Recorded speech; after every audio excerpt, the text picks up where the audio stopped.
Okay, planning board, we are live. We are recording. Phone lines will remain off. Go for it.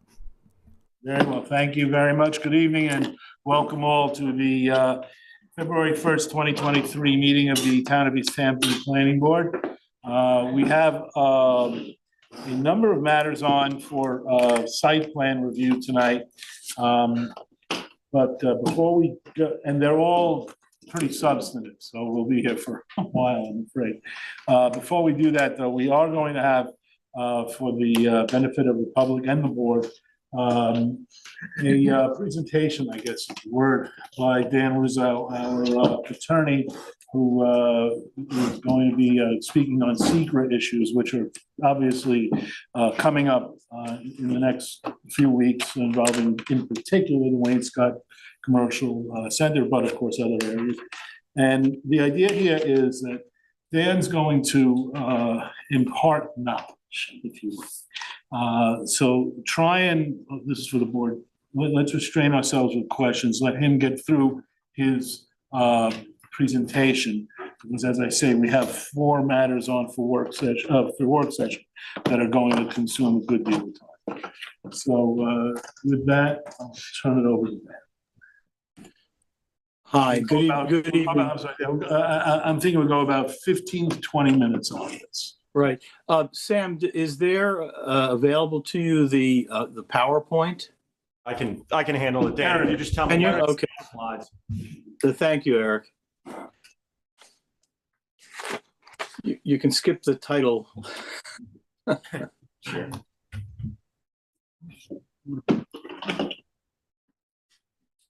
I don't know if that appears on the screen anywhere, but. Yep, I'm just working on it now. Just give me Okay. 10 seconds.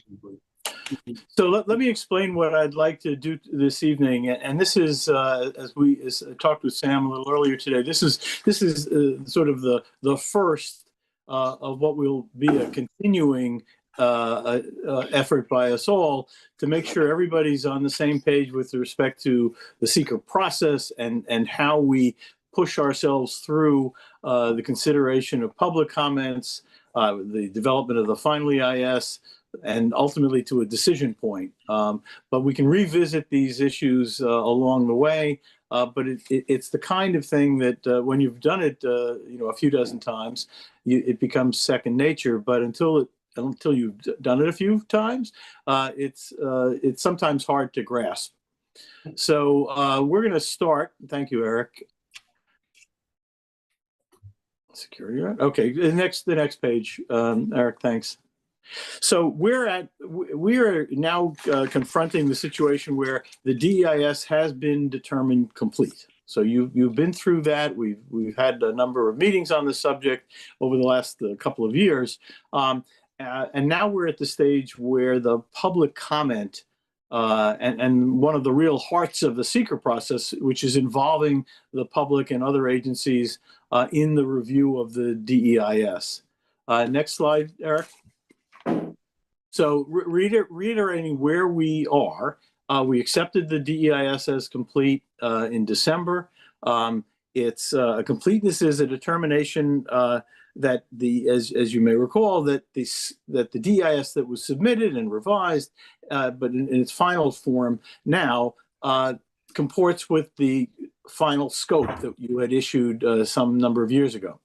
Accepting it as complete is not an approval, and it doesn't necessarily resolve all of the issues, but it does give the public a chance, a formal opportunity to comment on these environmental issues, the possible alternatives, mitigation to address those, and setting up a resolution of these environmental issues that prior to environmental review would be counter to the intent of seeker, because the public comment period is such a fundamental element of the seeker process. Next, Eric. So the consideration of public comments. The next few slides are going to focus on that aspect of this. So seeker requires the lead agency to consider public comments received on a DEIS and to respond to those substantive comments in the final EIS. So agencies are not allowed to ignore the substantive public comments without risking basically an annulment of their actions and go back to square one. So we want to be careful to make sure we understand those comments. Secondly, the lead agency has a continuing duty to evaluate public comments received on the DEIS, and if comments received identify important new issues about significant adverse effects that were not discussed in the DEIS, the lead agency has to consider whether or not a supplemental EIS might be necessary.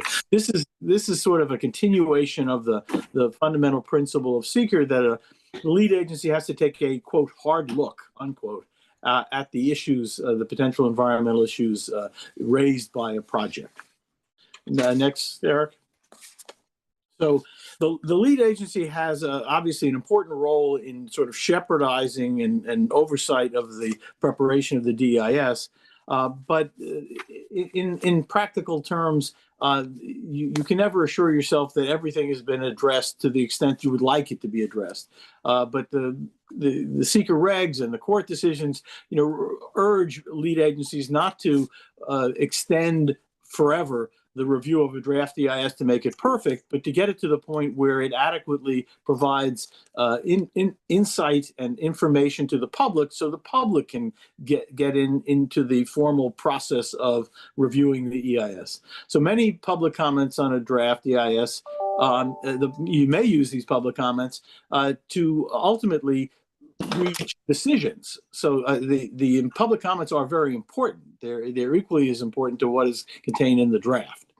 So if it's been a contentious draft EIS, which in this case has not really been that contentious, the lead agency comments on a draft, your own individual comments on a draft may become important to flesh out some of the content of the impacts, to understand the impacts.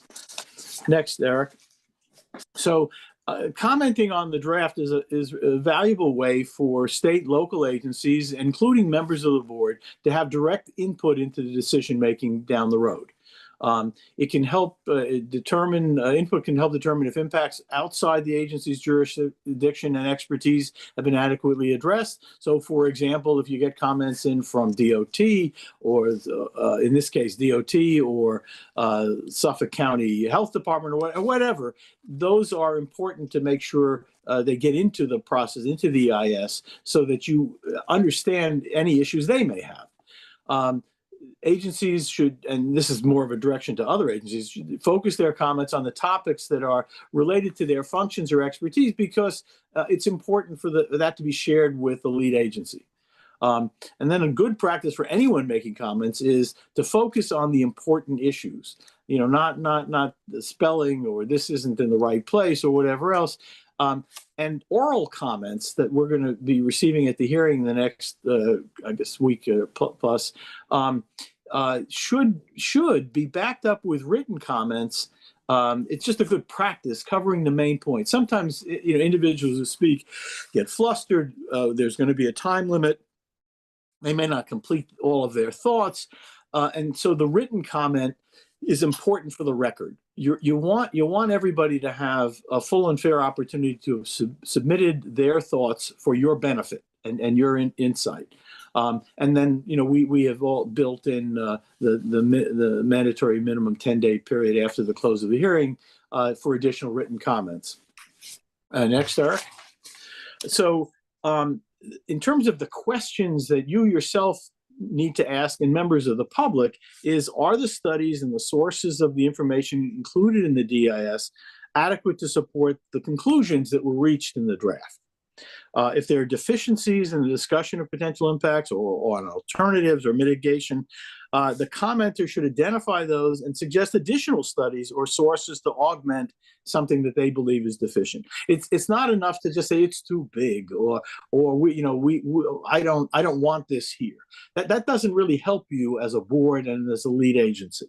You want specifics where you can have them.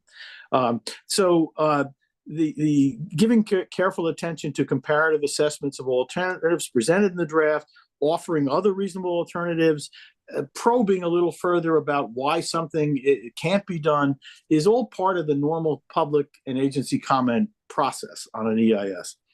Reviewing mitigation measures that are identified, suggesting other measures to reduce impacts are all part of the process. It's part of the normal exercise of finding it. But the more specific someone can be about either their concerns and what's driving it, and their suggestions for ways to improve things is important. That's the value that you get from the public. Eric? Again, so substantive comments received at the seeker are become part of the official record. I mean, all comments become part of the record, but it is substantive comments that are important. They must be responded to by the lead agency in the final EIS, and they may affect the ultimate decision on the project. Transcript, which is going to be made at the hearing, is going to be part of the official record. And a summary, we recommend that not only the actual transcript and the actual letters that are received be part of an appendix, but a summary of those comments become sort of a critical element for the final EIS. Next, Eric. We've received public comments. We've collected all of them. The end of the public comment period is up, and now you, as the lead agency, are charged with preparing the final EIS. So it is the document that you are preparing not only for yourselves, while you're the lead agency, for any other involved agency that is going to consider discretionary approvals for this project. And that document is that the final EIS is the document that you consider when reaching a decision. So seeker contemplates that the FEIS will be different from the draft. In particular, it will reflect the public and agency comments that are received on the draft and revisions that may be made to the DEIS in response to those comments. And we'll talk a little bit about that more. There's no prescribed form for identifying revisions to the DEIS. This was sort of a technical issue that we will work on together once the public comments are complete. But typically, revisions to a DEIS can take a few different forms. In extreme cases, where you have comments on virtually every page or revisions have to be made, I don't expect that for this. You might see a redlined draft DIS that becomes the final. More frequently, there's a section, separate section in the final EIS that highlights revisions to the DIS. So if there are corrections or technical changes or that don't rise to a level of a new adverse impact you've not previously considered, those will find itself into, it'll appear in a couple of different places, maybe in responses to comment, but also in a formal section called revisions to the DIS. And part of that is so that you don't have to, in effect, republish or reprint in the old days, a 2,000-page DEIS, and on top another one. You can just use that in final EIS, and you can attach and reference the draft. Next, Eric. So substantive comments, which we expect on this DS, can provide important information about the action and its impacts. So the FEIS itself physically will contain copies of all the comments and not or, but and a summary of these comments in a logical fashion. So they'll probably be gathered together in a subject matter, because it's a lot easier to focus your attention on subject matter rather than a sort of a chronological listing of all the comments that come in that can address, a half a dozen different subjects. But you sort of lose your train of thought when you're trying to respond to these comments. In a normal process, the lead agency may request that the applicant prepare the comment summary, but ultimately the lead agency is responsible to thoroughly review the summary to make sure that all substantive comments have been included and accurately described. That's something that the staff and the outside consultants will help you with. Next, Eric. So the response to draft DIS comments is a fundamental section and part of the final EIS. We respond, and this the quoted language, incentives for change in the analysis to reflect the results of external review, is a quote from one of the court decisions about how important this response to comments is in the context of a final EIS and reaching decisions on a project. So you can't simply ignore substantive comments and fail to respond to them. It's an important exercise. It takes time. And ultimately, the planning board will work with the applicant to make sure that everyone has sufficient time to consider, appropriately consider on to these comments that we're expected to receive over the next month. So in responding to comments, you may find that there are different scientific technical opinions regarding impacts. And it's okay that you can't necessarily resolve them definitively. But the final EIS will contain responses that provide a good faith reasoned analysis in response. And this last bit is another court decision that quotation: scientific unanimity on the desirability of proceeding with the proposed action doesn't have to be achieved. So you may have disputes in your final EIS regarding the level of impacts, and ultimately you, the planning board, the lead agency, will have to resolve those in your finding statement. Bear in mind that another agency looking at that same final EIS could theoretically reach a different conclusion. But that seeker doesn't change those jurisdictional responsibilities. Every agency will have to look at the final EIS that you put together and reach its own seeker finding, which we'll talk about in a moment. Eric, next. So as we said, the lead agency is ultimately responsible for responding to these comments. Very often, a large number of the comments may fall into the category of general objections or support. And what we typically do with those is you note, comment noted. It's not, you don't count votes from the public regarding the acceptability or offensiveness of a project. It doesn't matter in the seeker world. The lead agency typically will group comments by topic and response one for each topic to avoid repetition. You'll keep what I think is a good practice is you will number each comment that comes in. So you'll be able to identify, and the public through an index will identify where in the document there are responses to their comments. So if someone, for example, comments on traffic, and also comments on ecological issues or the Hamlet plan or whatever the miscellany of comments they may get, we will track those comments to the subject matter as well, so that their comment may be grouped with 10 other comments that are offering the same comment on either traffic or something else, and there'll be a single response to that where you can. But you'll be able to understand how the final EIS is responding to your comment. It's just one of those technical things you work out. As noted here, comments do not need to be responded individually or in order of receipt. And you, the lead agency, ultimately decide which comments are substantive and require responses. You'll get help from your consultant team and the planning staff. But ultimately, that is your responsibility to satisfy yourself as the board. Next, Eric. Again, the same subject of response to comments. One of the things the lead agency should look at is you determine the relevance of the comments to the impact and the alternatives and mitigation. And equally important, whether the comments raise important new environmental issues that were not previously discussed. That is not unusual. It doesn't happen in every case, but those become something that you have to wrestle with a little bit more, because if they were not adequately addressed in the draft, that raises the issue as to whether or not they supplemental EIS might be required. It's the cure for missing information about significant impact. Typically there'll be lots of comments that raise issues that fall within sort of the existing scale of impacts that have been studied. They just may be offering us a different view on that, or a different dimension or scale. That may not rise to a level of a needing for a supplement, but you discuss all of those things in the response to comment. So nothing's going to get lost in that discussion.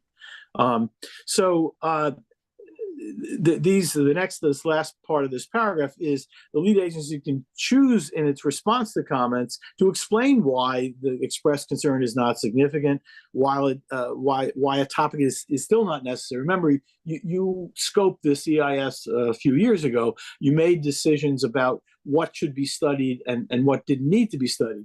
Absent a wholesale, oh my God, we should have looked at this because someone is presenting evidence of a significant impact that was just ignored or just overlooked. A lot of these comments can be responded to by explaining why, well, that's just not that important here in this case. But that, again, that requires work, it requires discussion, and ultimately for a planning board, a consensus on how to deal with it. And also lastly, this clarification of concept or term or data need to be explained in the response to comments in order to answer a substantive comment. Next, Eric. We only have a couple more pages on the EIS, final EIS itself. So again, this is a little repetitive, but the lead agency is responsible. It is typically a situation where the project sponsor may be asked to prepare draft responses to some or all of the substantive comments. But at the end of the day, you as a board, the lead agency, is responsible for what those answers are in the final EIS. You're certainly free to consult with other involved agencies or outside consultants, but ultimately the buck stops with you guys. Seeker requires the lead agency to prepare the EIS, but it's typically a cooperative effort between the applicant's consultants who prepared the draft and your own consultants. And if you ultimately reach points where we agree to disagree, both views are expressed and provided in the final EIS. But at some point, it'll be the planning board, the lead agency's responsibility to say, we consider this issue or this explanation more compelling than another. It's the number of those type of situations that occur in EIS, you may be able to count on two hands. It isn't always a lot, but they're always important. Next, Eric. So the timelines that Seeker contemplated back in 1975 have proven to be somewhat unrealistic. The DEC regs continue to include these timeframes. And you have a case where a hearing is held, so technically 45 calendar days from the close of the hearing, which is currently scheduled for the end of February, or the beginning of March, would be the time slot. Well, honestly, depending upon the number of comments that come in and the nature of those comments, it will take longer than 45 calendar days, even assuming everybody, put everything else aside. Those things, we won't know about how long that is going to take until we get the close of the comments. And we will work together with the applicant to talk about a schedule for both summarizing the comments, which is a task when you have a lot of them, as well as the responses to comment, because some are going to have to be worked through, by the board. It's not supposed. The reason for these timeframes are so that people sort of move ahead. They just don't put it aside because this is too hard to do. It's to keep driving this process forward. The last aspect of this is, if the board were to conclude that a significant new issue arose that a supplement is necessary, there's a whole other subset of rules, which we will talk about at another time, that deal with what a supplemental EIS needs to contain and the process for doing it. But it's a scaled down focus. It's a much narrower focus on only those issues that were determined not to have been previously considered. And you can't prejudge that. You'll know it when you see it. And if it's not present, you should, you thank God and you move ahead, because it's just another step that would have to be addressed. Next, Eric. Seeker findings. So the finding statement is a fundamentally important thing. We're doing all this work. We're doing all these studies. We're involving the public in providing their insights and their consultants' insights into the preparation of a final EIS, which includes their comments and your responses. So it is a finding statement is unusual because you always make your own findings with respect to special permit applications and subdivision applications and site plan. When an EIS has been completed, seeker adds another layer before you can reach that substantive decision making, which is to assure that the environmental factors that have been identified, the important environmental factors have been identified appropriately, that that alternatives to the action have been fairly considered, that mitigation measures which are practicable to reduce potential impacts have been considered and included in any decision-making action. That aspect of seeker it's called the action forcing element of seeker. It's unlike almost any other statute in New York. It can yield one of two results: a positive finding statement, unlike a pos dec. This is a statement that, after considering the final EIS, the project can be approved, and the action is chosen as one that minimizes or avoids environmental impacts to the maximum extent practical, and balanced against social and other economic and other essential considerations. That balancing is a decisional document. There's some boilerplate that is required for every seeker action, every finding statement, but beyond the pure boilerplate, the substance is the consideration and the expression of why you're reaching that judgment, how you considered each one of the potentially significant impacts, how they have been either mitigated to the maximum extent practical or avoided, and that's an important document. It is typically multiple pages, dozens of pages in a complex application. A negative finding statement is that based on the information in the EIS, it cannot be approved because it will continue to have potentially significant adverse impacts that can't be avoided by choosing an alternative or imposing mitigation measures. Eric, I'll take the next one. Finding statement. It reiterates a little bit. It provides a rationale for the agency decision, and including any conditions that need to be attached to the decision in order to mitigate or avoid those impacts. It explains the agency's decision making. In the event of a challenge either by the applicant because they don't like the decision, or some third party, neighbors, residents, or in an Article 78 because they're offended by the decision. In my experience, a well-written finding statement is typically the first thing a Supreme Court judge will read. And if it's complete and it's rational and it explains the difficult choices being made by the board and where in the record they are relying things on, the judge will typically uphold the decision. And so we recommend that the finding statements be thorough and carefully considered. Either way the board goes, it doesn't matter. Either way requires a very careful consideration. And ultimately, each agency has to make its own seeker findings. Very often, other involved agency will follow the lead agency's lead, pardon the pun, and either adopt in whole or part the findings that made by the lead agency. But again, it's this weighing and balancing.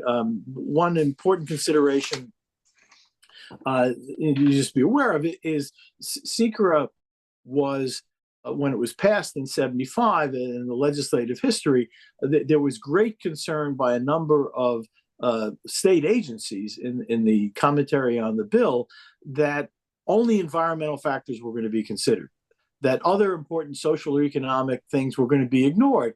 And the statute is unusual because it says an agency equips an agency with the ability to, in effect, overrule some of the environmental concerns if there was an overriding public need and value of the project.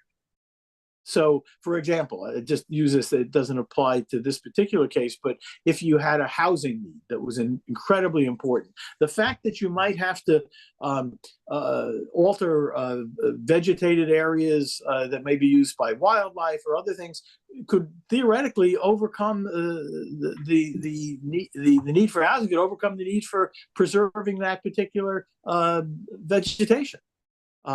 Same is true for wetlands and a whole variety of things. It doesn't happen often, but it's embedded in the statute, and that's just important to remember because it is a weighing and balancing of other factors. Eric, I'll take the next one. Again, you can't undertake or fund or approve anything if you cannot have positive findings to demonstrate that you are minimizing or avoiding impacts to the maximum extent practicable, doesn't say just completely, and incorporates those mitigation measures identified as practical, again, balanced with social, economic, and other essential considerations. So it's that weighing and balancing, but that's part of it. And Eric, I think there's one more. Yeah. So if a decision were to be made to disapprove an action, and I will just note that there are relatively few, at least in the court decisions that you see, the findings have to clearly stay why. There are, we can certainly provide you with some of the DEC decisions where denials were made, but you'll see that they're fairly exceptional. Usually lead agencies try to find a way to condition or narrow or find alternatives that can be acceptable rather than just disapproving something. But it's part of that final process. We're not there yet. We got a long way to go with receiving public comments and considering the public comments. The applicant will certainly have an opportunity to respond to public comments that come in. You want that. Again, what seeker is, again, it's one of those really democratic processes.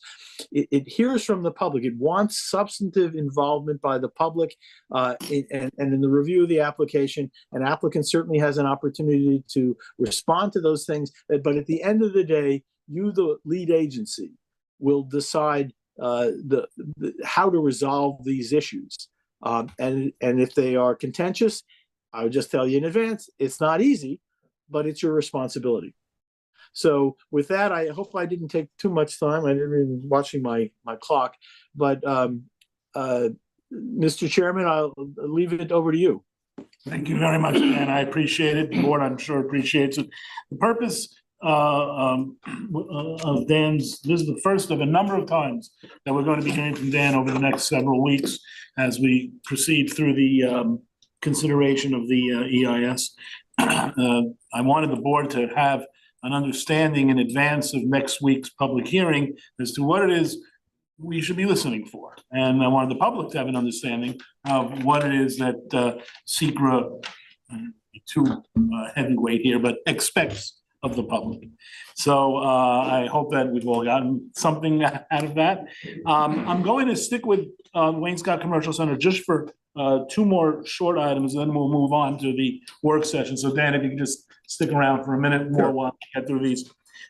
We can have a chance to ask Dan questions. You know what? Don't tell me we don't have time for that.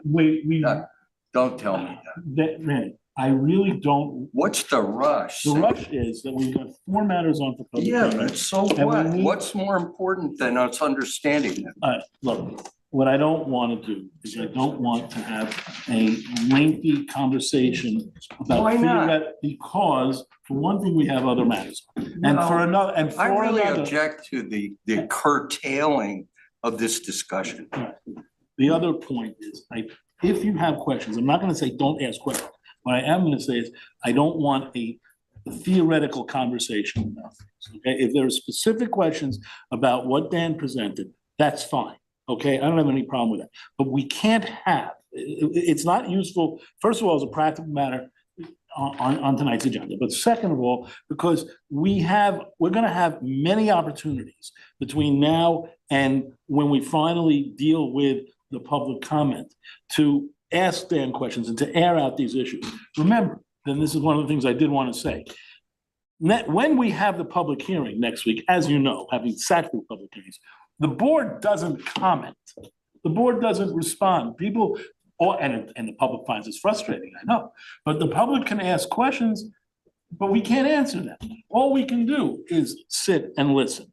So I'm not saying that we don't, you're certainly gonna have an opportunity to talk to Dan. I don't know that you need to do that right now, today, in advance of the public hearing. I'd like to. If you have, fine, but let's not make it theoretical stuff. Let's make Well, it. I don't know what that means, theoretical stuff. Randy, I have questions for Dan, go ahead. and I don't know if the other board Well, members the other do. board members have, Or is there a gag order? there's no gag order, come on, cut it Okay. out. Well, You know me better than that. I do, but Okay. I'm surprised that you're putting such a tight lid on Well, this. there's two reasons. One, first reason is we have other matters on, that's number one. Number two, for the purposes of what we're going to do next week, okay? There probably aren't questions that need to be answered outside of the scope of what was just discussed by Dan, most of which it seems to me is, pretty understandable in terms of what our job as a board will be at the public hearing next week. But go ahead. Okay. So, Dan, first of all, is it likely that you will be drafting our FEIS? I'm sorry, likely, you just repeat it again. It's hard to hear you. Okay, I don't know where I should. Turn around. I can actually see you better, and I think I hear you This better. way? Facing the table, yeah. Cameras are all Okay. over the. Yeah. Is it likely that you will be drafting our final environmental impact statement as special counsel? I will be assisting the planning staff and your consultants in preparing the final, the final EIS. Okay. So one of my questions is, we've been given a 50-lot commercial industrial plan to review. And in your presentation, you mentioned that there's quite a bit of flexibility in terms of alternatives and mitigation conditions and so forth. So my question is, how far can the board, I guess it's a consensual thing where if the board finds that the application as submitted is unacceptable, for example, but that a much lesser intense proposal could be acceptable, is it that the applicant has to propose that, or we have to say, here's what we think we could support? Well, it's the issue that I see that you're framing, Randy, is there has to be a reason why a smaller alternative is necessary. So you focus on the series doesn't look at it in the abstract. It looks at what are the impacts, how are the impacts reduced by the suggestion that you're making. Right. So it's driven by a way to avoid or minimize the impacts, not sort of a conceptual design question. Well, for example, let's say that there's a certain number of vehicle trips per day per lot, or a certain gallons per day of wastewater per lot, and that if you found the traffic impacts or the water quality impacts too great, then you could conclude that a lessening of the density of lots would lessen the impact of the project. and that therefore those impacts are not unavoidable. Well, With the an you're going to hear, the public comments are going to come in, and you as a board member are free to make comments on the DEIS expressing those concerns.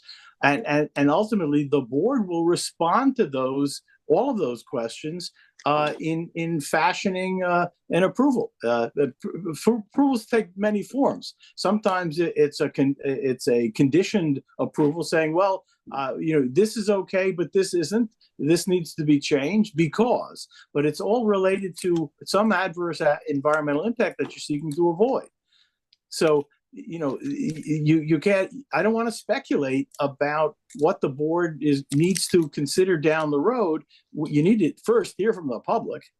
And if you have concerns as an individual board member, you're free to submit them as part of the commentary, by the end of the month, and they will be responded to as well. So, okay.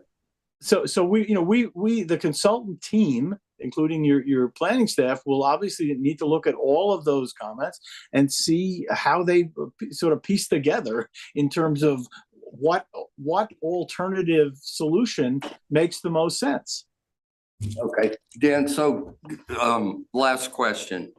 So conceivably, a planning board could say, the only way we could approve this proposal would be if you incorporate these mitigations. And at a certain point, the applicant may say, well, I don't want to do that project. I don't want to do that anymore. So there's a line at some point where there's mitigation to the point that it's almost a denial. The applicant no longer wants to do the project because there's so much mitigation conditions. That Randy was speculating. Okay. I'm just wondering, I guess I'm wondering if you've seen that where a planning board in New York would say, we understand that you submitted this application, but the only project that we really believe is compatible with our community is a lesser proposal, and that the applicant says, well, I don't want to do that lesser proposal. I don't know off the top of my head of an example like that. I know that I've been in planning board meetings where other projects on the agenda have gone back and forth regarding positions, but I've yet to see one regarding from a seeker perspective regarding particular impacts. I mean, there's got to be an identification, in my judgment, there's got to be an identification of particular impacts that are occurring to justify that smaller development. Then, in fact, by making it smaller, the identified impacts will be, capable of being reduced to a point where it makes sense from the planning board's perspective and an applicant, if he's going to proceed, he or she's going to proceed with the project. But there needs to be a rational basis for that restriction. Right. And we need to hear from the public. You need to hear from your technical consultants on their substantive views of the responses, what the DEIS contains. And you go forward in the future from that. The answer is we'll all work together and see as how to make sense out of this once we've had public comments.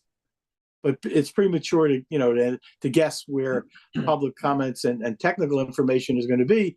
Where this is, we're not there yet. We're just beginning.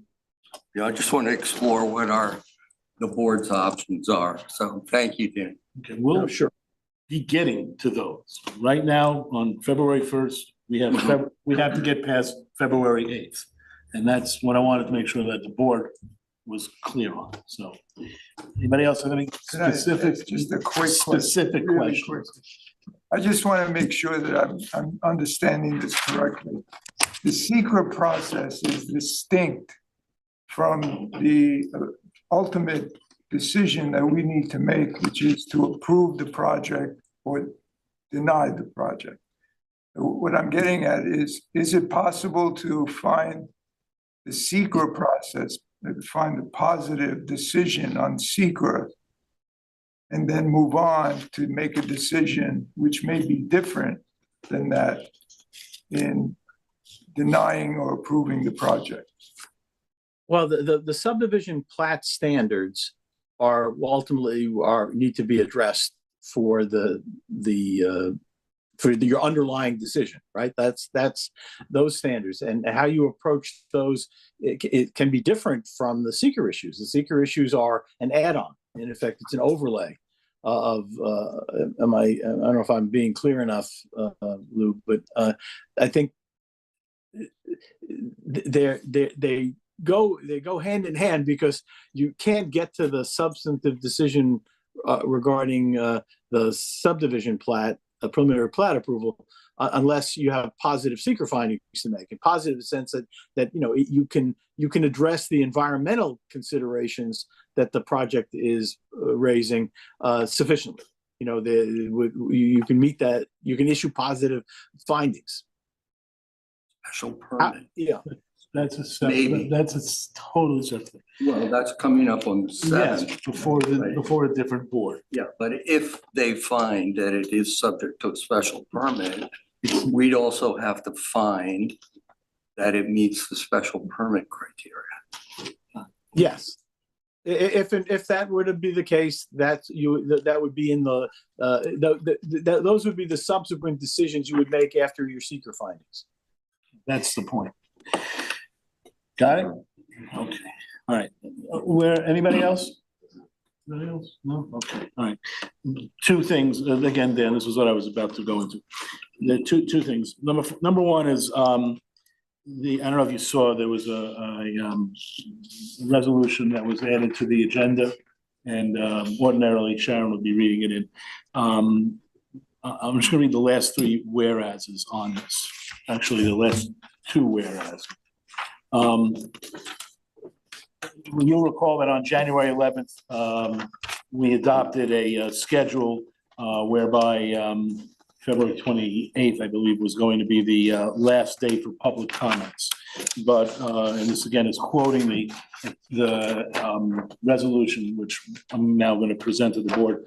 Whereas it was discovered that certain components of the DEIS last revised November 29th, 2022, were inadvertently not then included on the town's website, but upon notification of that deficiency, have been added to the town's website so that a complete DEIS is available for review. Now therefore be it resolved that in accordance with the requirements of town code, of the town code, and 6 New York NYCRR Part 617, which is the code name for SECRA, New York Consolidated Laws, Town Law 276, and any other applicable provisions mandating a required public comment period, that the public comment period will be extended to close on March 3rd, 2023, with all public comments received by the board, the planning board, on or before 4 p.m. on March 3rd, 2023. And I move for the adoption of that resolution. Is there a second? Second. All those in favor? Aye. Any opposed? I'll abstain. 5-0 with one abstention. And I would like to say that this matter was brought to the planning department's attention and the planning board's attention yesterday, I think it was. And planning department put out an extraordinary bit of work to get everything exactly in place, so that the only change that was required was extending the comment period by a few days, as we have just voted to approve. So thank you to the planning department for that hard work, and it was hard work. Last, as we've said a number of times, there's a public hearing is going to be held next week, next Wednesday. Given what we anticipate to be a considerable amount of public interest in the Wayne-Scott Commercial Center application, the public hearing and this meeting, which the only matter on the agenda next week will be the public hearing, is going to be conducted at the LTV Studios on Industrial Road in Wayne-Scott. The idea here is to achieve a balance between a flexibility of time and being able to get everybody who wants to comment the opportunity to comment. So we're going to have two sessions. The first session is going to be at 3 o'clock. It's going to go till 5:30. All speakers will have 3 minutes to speak. We will take comment from the public that is present in the LTV studio first, and then when that is exhausted, we'll go to public comment via telephone. I don't know exactly when that'll be. I can't, and I don't want to lock us in to any particular time, but my intention is that if we should get through all the folks who have come out to speak first, and then move on to those who are on the phone. Is there a sign-up sheet? Thank you very much. Sorry. Right, we're on the money on that. There will be a sign-up sheet. We're going to follow the sign-up sheet. There will be a table in the front as you come into the room, and it is my intention to follow that sign-up sheet. As far as the telephone calls are concerned, we're going to leave it to the good work of LTV, which they've always been able to do, to queue up phone calls and bring them into the meeting after we get through the people who are in the room. We'll break from 5:30 to 6:30. And I should add that if by some chance we finish off public comments of 3 minutes each in the earlier session at, I don't know, 4:30, then we'll just break at that point until 6:30. But if we get to that point, we'll be thankful. Then we'll come back at 6:30 and it'll be the same. 3 minutes for the public, those who are in the room, and 3 minutes also on the telephone, but it's my intention to exhaust public comment first. Then it's my expectation that at 8 o'clock, if there are, and it could be earlier, again, if we go through all the public that's there in the room or on the phone, but at or about or prior to 8 o'clock, we're going to shift into 5-minute comments. There was a speaker at our previous meeting from the public who suggested that there might be scientific or technical or expert information that couldn't be confined to 3 minutes. And that is entirely possible. So at or about 8 o'clock, we will switch over, and it is reserved, I'll say reserved, but the intention is that that will be comments of a more scientific and expert nature that people might want to, I don't know, use visual displays or whatever, you know, we don't tell the public how to comment, but there may be some, you know, need for that. So there'll be more time available afforded at that point. And again, as I said, and I'll say it probably at least once on next week, it's not a Q&A. We, as the board, have to sit there and absorb and listen and hear. It is a hearing. So with that, we are now done. Anybody have any last? And also, just to reiterate that public comments will be received until March 3rd. Yeah, well, that's, we just In voted written on that. form, Yes, yeah. if I just want to indeed, reiterate that because very that's good a point. Yes, great way if you can't make the meeting. Yeah, if you can't get there to make your comment, if you can't get on the phone, the whole purpose of what we just did a few minutes ago was to give the public the opportunity to put in written comments. And as was just described in detail by Dan, that's all going to be part of the record. And we as a board, before we have our discussion as to, you know, the final determination on this application, will have read those comments, and we will be familiar with them, and they will be taken in serious consideration, as we just heard. So with that, is there anything Wayne Scott Commercial Center related that anybody else has? Randy, I'm asking you specifically, seriously, I'm not kidding around. Any other questions on this? No, I No? think you covered it. Good, okay. All right, everyone, thank you all. Is there a question from the public? Yes, All right, we, very quick. they, It's on this protocol. then you'll need to take a stand, and, sorry, I shouldn't call it taking a stand. Come up to the podium. And, I should just say, let me just say this. During, planning board meetings, particularly during work session, this isn't actually a work session, this is a regular meeting. We don't take public comments because it's not a public hearing, but it's been the board's practice to hear from the public on something that we might have missed. Right. So, let me just set my clock here, and you'll have 3 minutes. Even less than that, it's And we'll fine. need your name and address. Yes, so it's Jane Meering, Ocean Lane, Amagansett, 32 Ocean Lane, Amagansett. I do just want to follow up on the last part of what you just said relating to this protocol for the hearing. I also understand that everyone needs to have a shot at this, but the bar for the public, as we heard tonight, is quite high. Substantive comments are what is, quote, required of us. 3 minutes is a very constraining time limit when you consider the thousands of pages that those of us who will provide substantive comments need to go through, that there will be members of the public who have never participated in hearings before and are coming out for it, and it's a bit scattered. So I would like to urge you to consider a 5-minute clock for everyone, whether you're a scientist or someone, you know, who lives. I think it's 3 minutes is just, it goes very, very fast. And I know people can write letters and have much longer backup, but still, this is the most consequential thing, you know, to be before this board and the public, you know, in a long time. So I just wanted to come out and make that genuine request. I had written a letter to the board about this, I think 3 meetings ago, so I don't know if it made it into the record. I should say that, you know, this is not a decision that's made lightly, and it's not a decision that's made, you know, without a lot of, frankly, consultation with counsel.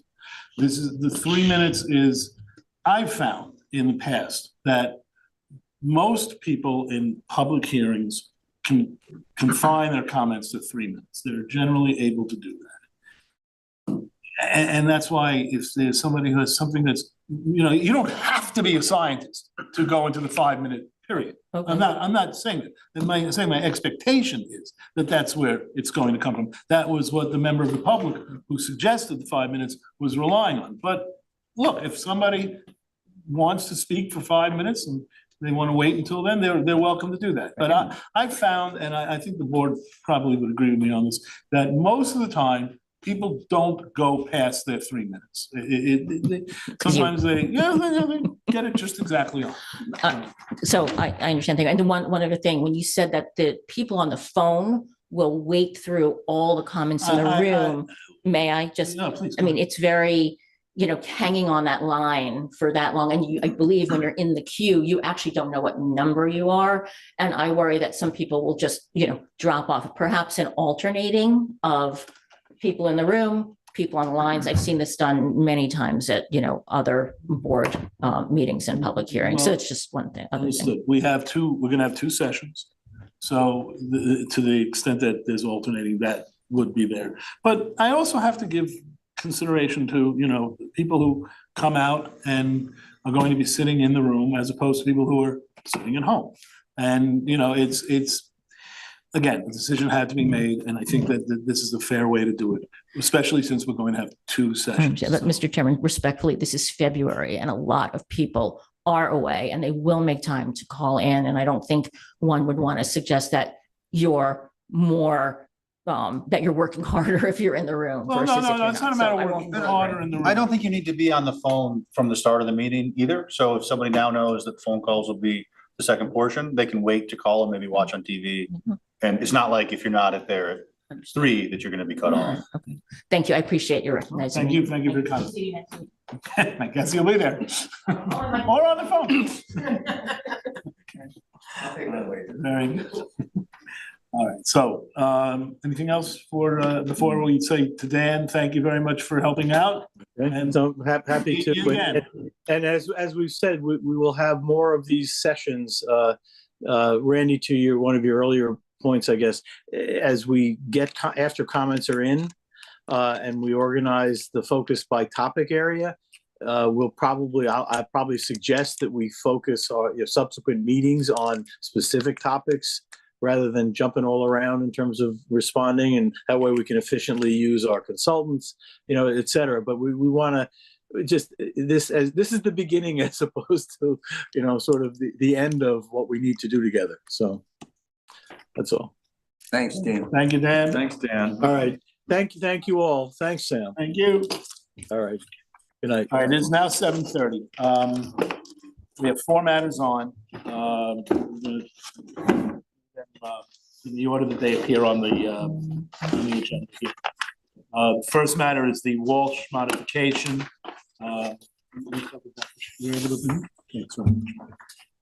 In Sharon's absence, Ian is going to be covering that for the board.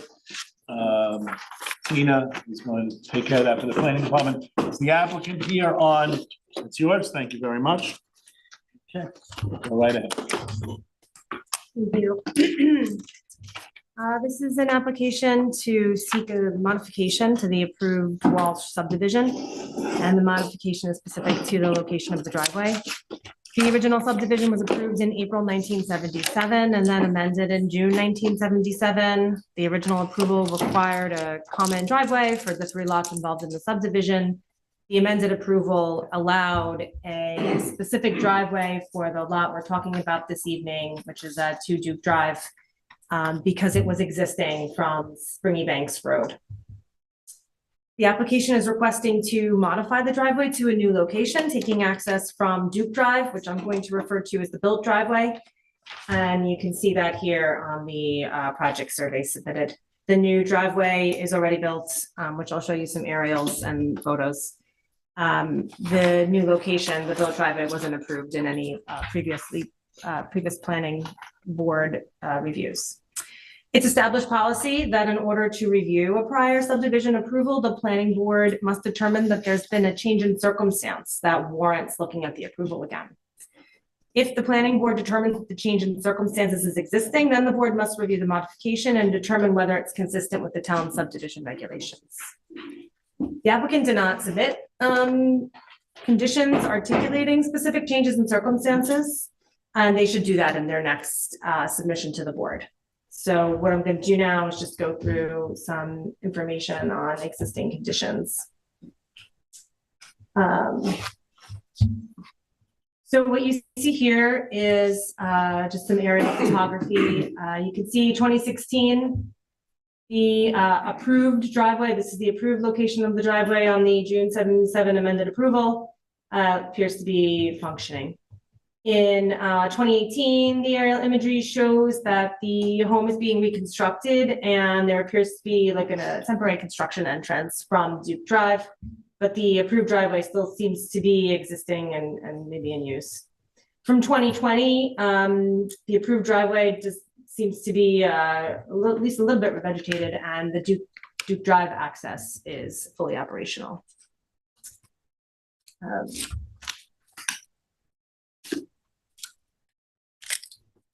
So basically, what we'd like to explain is that the planning board, doesn't support obviously constructing sites in ways that don't conform to the approved plans.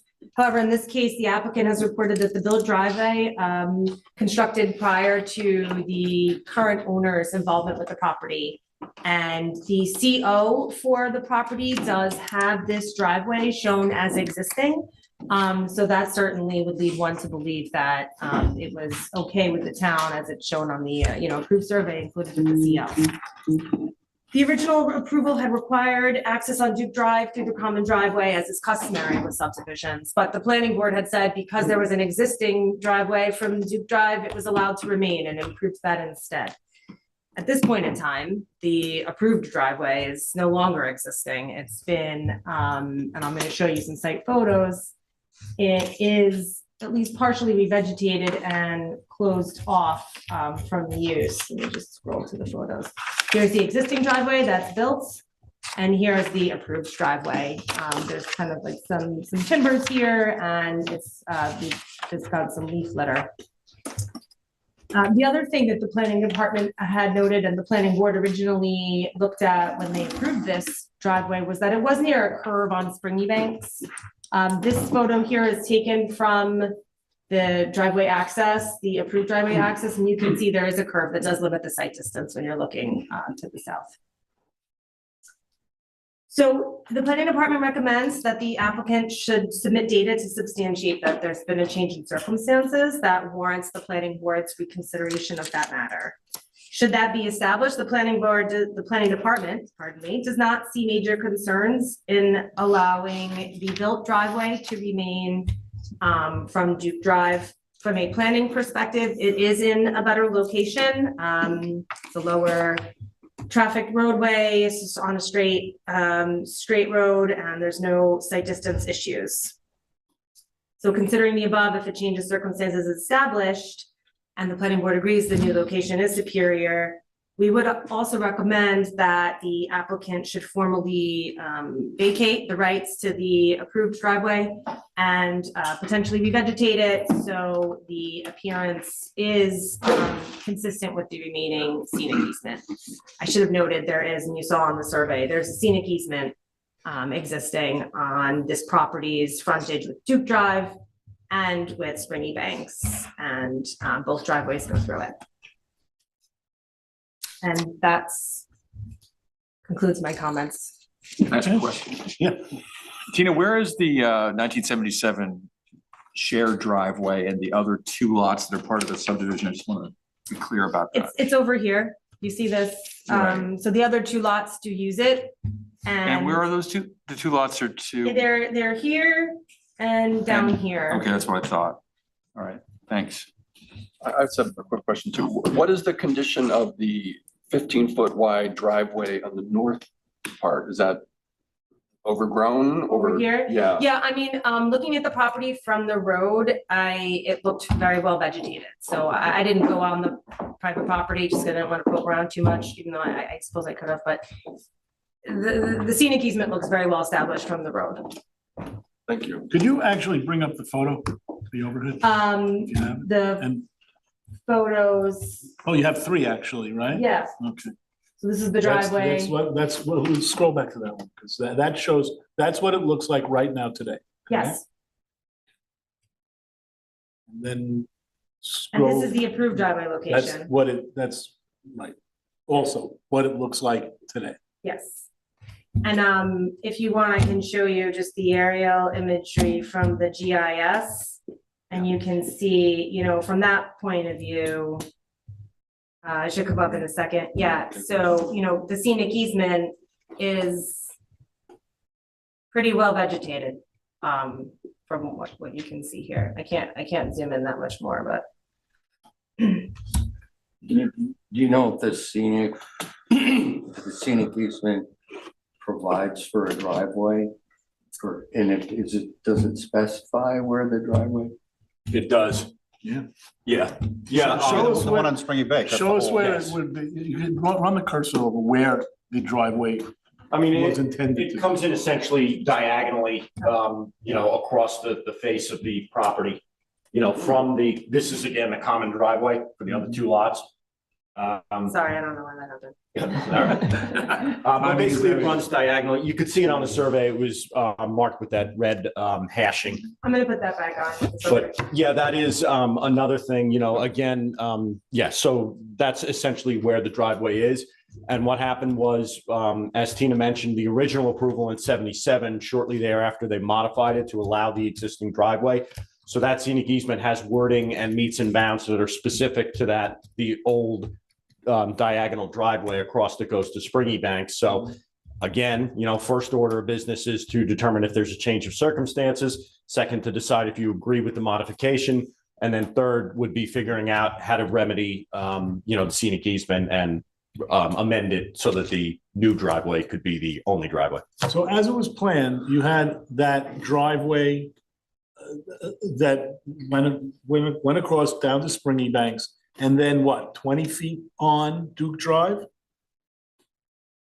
I'm not sure No, what you mean. Springbanks was the only driveway before. Right, but then, Now they're asking to put it. no, what I'm saying is the Duke Drive, the road, Yeah, was there yes. when the driveway onto Springy Banks was established, correct? Yes. So basically you had, it's not a scale, none that I can read from here, but I'm guessing it's what, 20 feet, 30 feet or something between the driveway that was directed and Duke Drive, the actual dedicated road.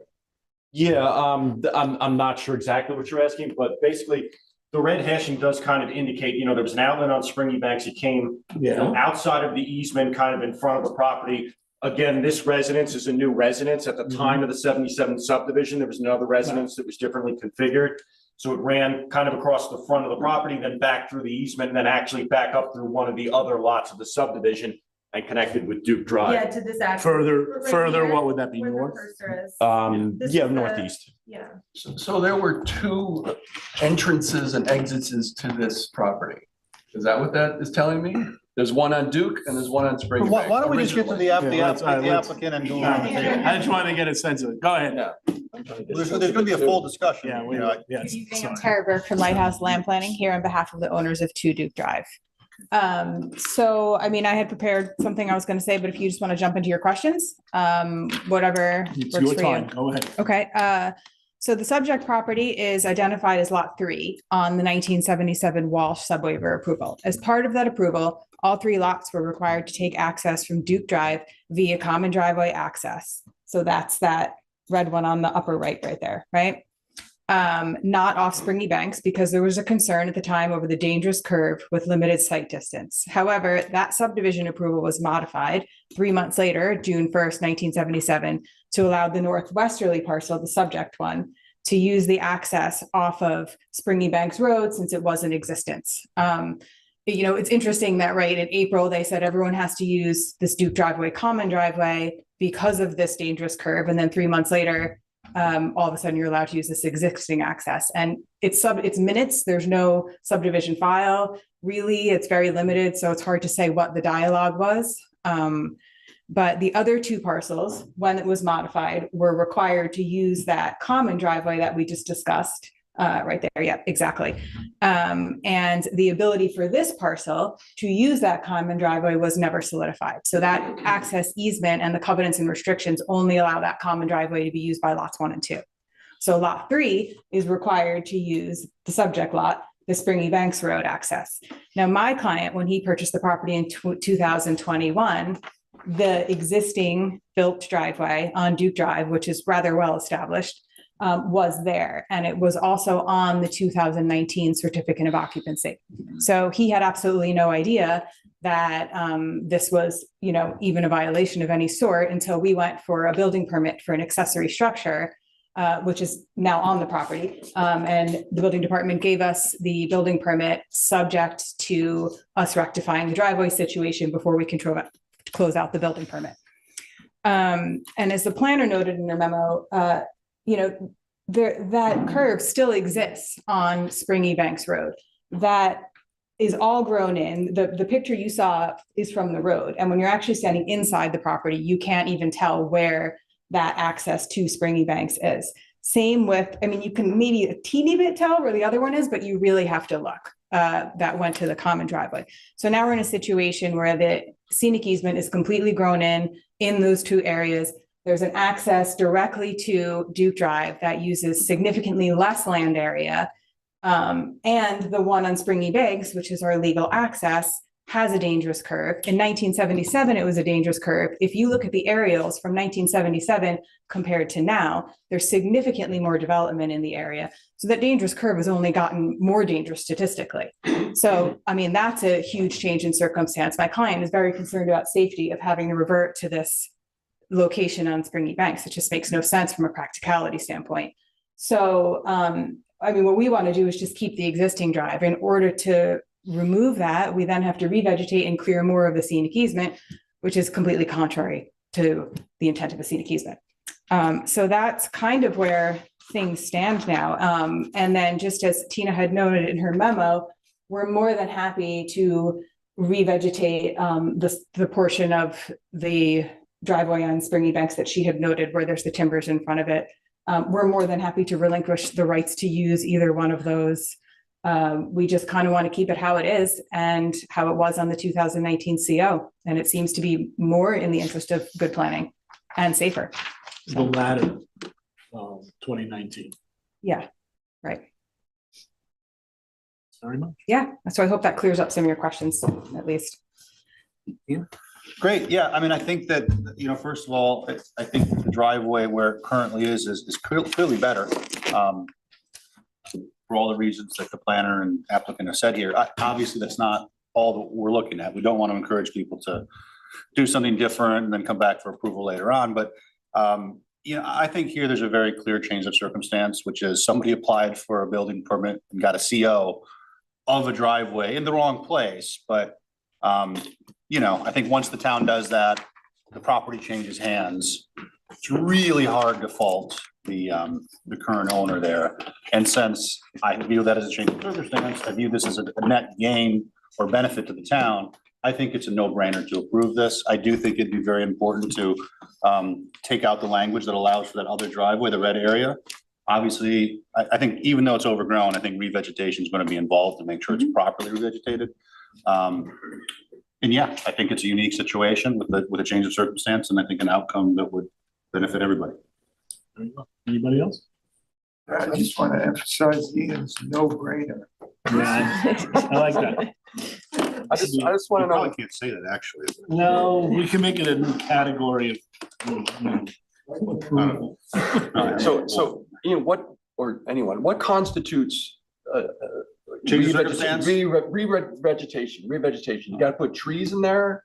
You gotta, what constitutes that? The town has, there's standards for, well, Tina probably knows more. Yeah, I mean, you would talk to Mark Abramson if you wanted to get details on species, but basically just establishing native vegetation there, right? And I there's mean, accepted standards for, not only large trees, but understory as well. right.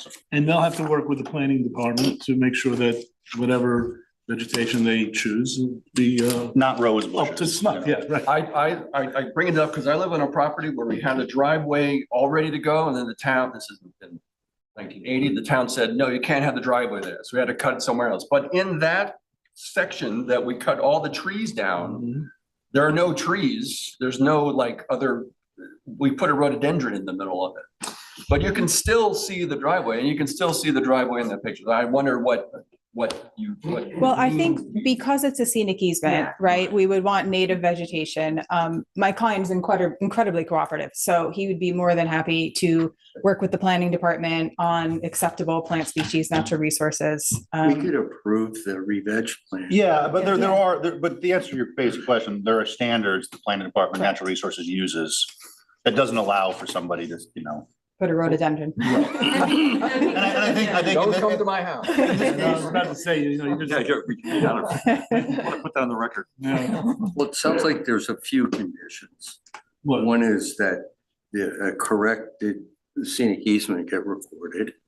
This one be pulled from the county clerk. That's one. That we revegetate, and I think there was another one. No, We have to modify the subdivision approval. Yeah. So, well, let's go in logical order, which is, do we all try? Well, that's what the application is for. A modification. Yeah. Oh, so then, yeah, so we get there, but the first thing we have to do is agree that there has been a change of circumstances. Does anyone dispute that there's been a change of circumstances? Nope, I buy it. All around? Okay, so you have that. So then the next question is, that they don't need to submit evidence of a change of circumstances, we've accepted that. Do we approve the built driveway as it appears now? Yes. The one on the- Yes. Okay, and should the approved driveway,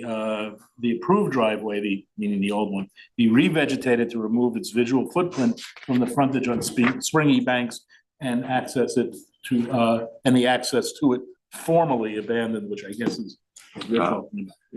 Yeah, and beyond that, I think we want to make sure that the scenic easement reflects that that is now revegetated in perpetuity. Okay, so we'll put that in the letter to do all those things, and you'll work with planning, and what would be the next step for us? Would we be getting a resolution at some point down the road approving the I mean, if application, we the could waiver do a modification? resolution with conditions of approval that we submit a revegetation plan that's acceptable to the planning department and submit a revised scenic easement that's acceptable to the town attorney's office, we'd be more than happy to do that. Sounds like you're on your way. Great. Thank you. Thank you very much. Moving right along, indeed. Well, we've got the next one is, well, I could have done it at the end, and then we really. Yeah, no, I wasn't gonna do that. But you know why I didn't do it? Because we have Dan, we have an attorney who the town is paying, well, I didn't think it was great. Okay, anyway, next. All right, site plan, special permit evaluation on 92 3 Mile. Is that the next one? I'm sorry. That's the next one, yeah, okay. Project Most. Ian, that's yours. Eric, that's yours. And Project Most, I see a whole bunch of people. I'm gonna guess that at least one of them is Project Most. Okay. Oh, okay. Eric? Okay, yep.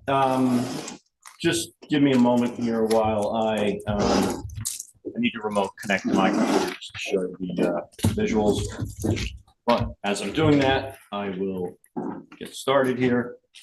So basically, this is a site plan application to relocate an existing two-story structure to the site of the neighborhood house and Project Most facilities to serve as the new location for Project Most only.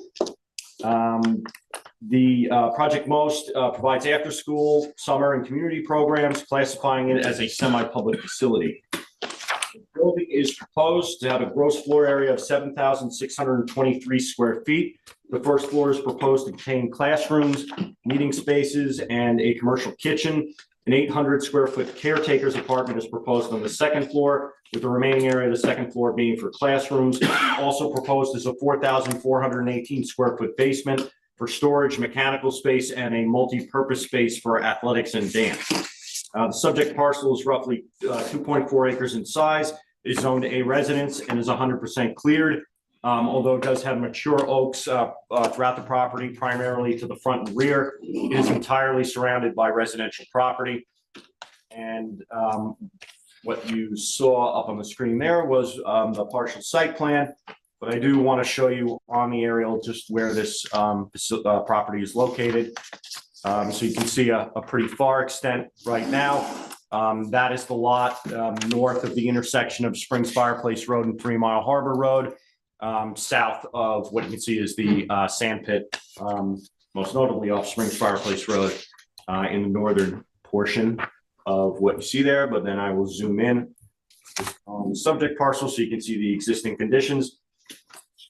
This is an unlisted action under SECRA. We recommend that you, the planning board, declare lead agency. The applicants have requested that the project be reviewed in phases. As I mentioned in the background information, the building, the principal structure is being donated. It is currently being stored off-site. The applicants have requested that the planning board allow the building to be moved to the site first before construction begin, and presumably the final site plan approval for the facility, the new facility, be approved. There is no mechanism in the town code for that to occur. Merely moving the building to the site because it's associated with a special permit use would require site plan special permit approval from you.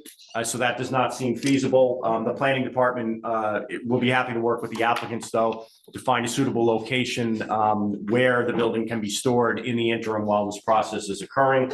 It's our understanding that its current storage site, it cannot be stored there for much longer. So switching over back to the partial site plan here. Zooming in a bit. Zooming out. Too close. So this is considered a substantial expansion under the town code. There is obviously an existing semi-public facility, an existing special permit use on the property. However, since it's being expanded by more than 50% of the existing gross floor area, it represents a substantial expansion that triggers the special permit standards to be required by you, the planning board, to be found to be met ultimately if the project is to be approved. So the applicants submitted a very detailed narrative regarding the intended use of the facility. Just to give you some brief points on it, they say that weekday non-summer operations will occur between 9 a.m. and 8 p.m. with peak attendance occurring between 4 and 6 p.m. with a maximum number of children of 40 at one time. Saturday non-summer programs run from 9 a.m. to 4 p.m. with an anticipated maximum attendance of 20 children at one time. Camp and learning programs during the summer are anticipated to have an attendance of 75 children. The daycare program is anticipated to have a maximum attendance of 40 preschool-aged children and require a staff of 15 employees. And the commercial kitchen would be used for culinary courses for children and young adults with enrollment limited to 10 students and at most 2 instructors, and would occur during evening hours outside the operation of other programs. So with regard to parking and circulation, there is no defined parking requirement in the town code for a semi-public facility. The board must use its discretion to determine the adequate amount of parking. The applicants have proposed 25 permanent parking spaces in this asphalt parking area, mostly to the rear and then along the side here with 2 handicapped accessible spaces at the front.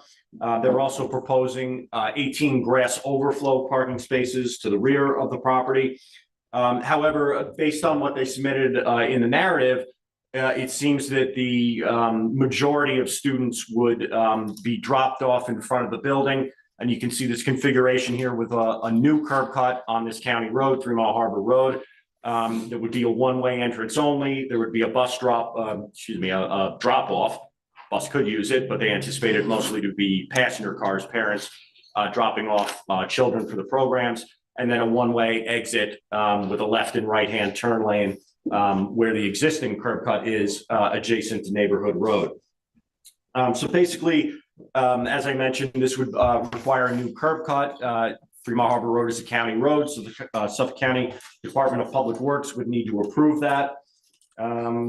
The applicants did submit a site distance analysis to show that there was visibility on 3 Mile Harbor Road at both of these proposed access points. We find this sufficient. Just having been by and to this property numerous times, the existing sort of pastoral layout of the front of the building is proposed to remain. It's mostly lawn with mature trees. So there really aren't currently that many visual obstructions. So we don't anticipate that to be an issue. One thing, though, that the applicant should check with the Office of Fire Prevention is that the one-way only entrance is shown as 14 feet in width. They should verify with the fire marshal, Office of Fire Prevention, but I believe that a 20-foot width is required, a 20-foot minimum width. So under the town code, 1 truck loading space is required. That is not provided on the plan currently. However, it does seem that there's adequate space to provide that. Obviously, that should be adjacent to the portion of the building that is anticipated to be receiving deliveries. Again, there's a commercial kitchen proposed, but that's something that needs to be worked out. And then we do encourage the applicants to promote sustainability in the form of, provisions for alternative transportation. They have illustrated bike racks that you can actually see. It's a little tough to see on this plan here, but those are proposed to the front of the building. But also electric vehicle charging stations and perhaps a bus stop along 3 Mile Harbor Road. We also bring to the applicants and the board's attention that just as what happened recently with Springs Fireplace Road, there is a plan for the county to make improvements within the right-of-way of 3 Mile Harbor Road. We do not know the specifics of those yet, but those should be considered during the course of review of the site plan. Again, this sort of 2-access configuration, I can't anticipate would have too much of a conflict with anything that the county would be proposing, but we just note it as a point to be referenced. The board may wish to wait until additional information, particularly regarding the proposed nature of operation, has been received. However, we do recommend that ultimately a traffic study be required. Again, I guess if I switch back to the aerial here, and I apologize, you'll notice that the site plan is a 90-degree configuration. You know, normally when you see them up is north. On that site plan, north is to your right as you watch, as you look at it. But basically, Neighborhood Road right now comes out right where the existing entrance and exit is for the facility. That would be now the exit only. However, you know, the facility is being substantially expanded. In particular, the traffic study should focus on the potential impacts of the traffic from the facility on Neighborhood Road, as well as on the existing traffic on 3 Mile Harbor Road. There is a caretaker's apartment that's proposed on the second floor. The last CO for the existing building indicates that this structure does contain a second-story apartment. Apartments within, within a commercial structure of this type are otherwise prohibited. There isn't a provision in the town code to have that. It may be that they're grandfathered at having that use. Ultimately, this is probably something that we'll bring to the building inspector to make a determination on. So the applicants have not provided a comprehensive site landscaping plan as of yet. However, as you can see on this plan, they have, illustrated some of the existing trees, their intention to hedge out the perimeter of the property. They've also indicated in the submission items that they intend to maintain the existing aesthetic at the front of the site, which is that open lawn area with mature, mostly oaks.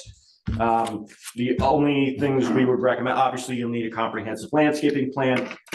We would ask them also to focus on providing adequate screening along the northern side of the property here on the left side of the screen, where it abuts Neighborhood Road, just to buffer the traffic to that residential neighborhood from activities that are proposed to occur on the site.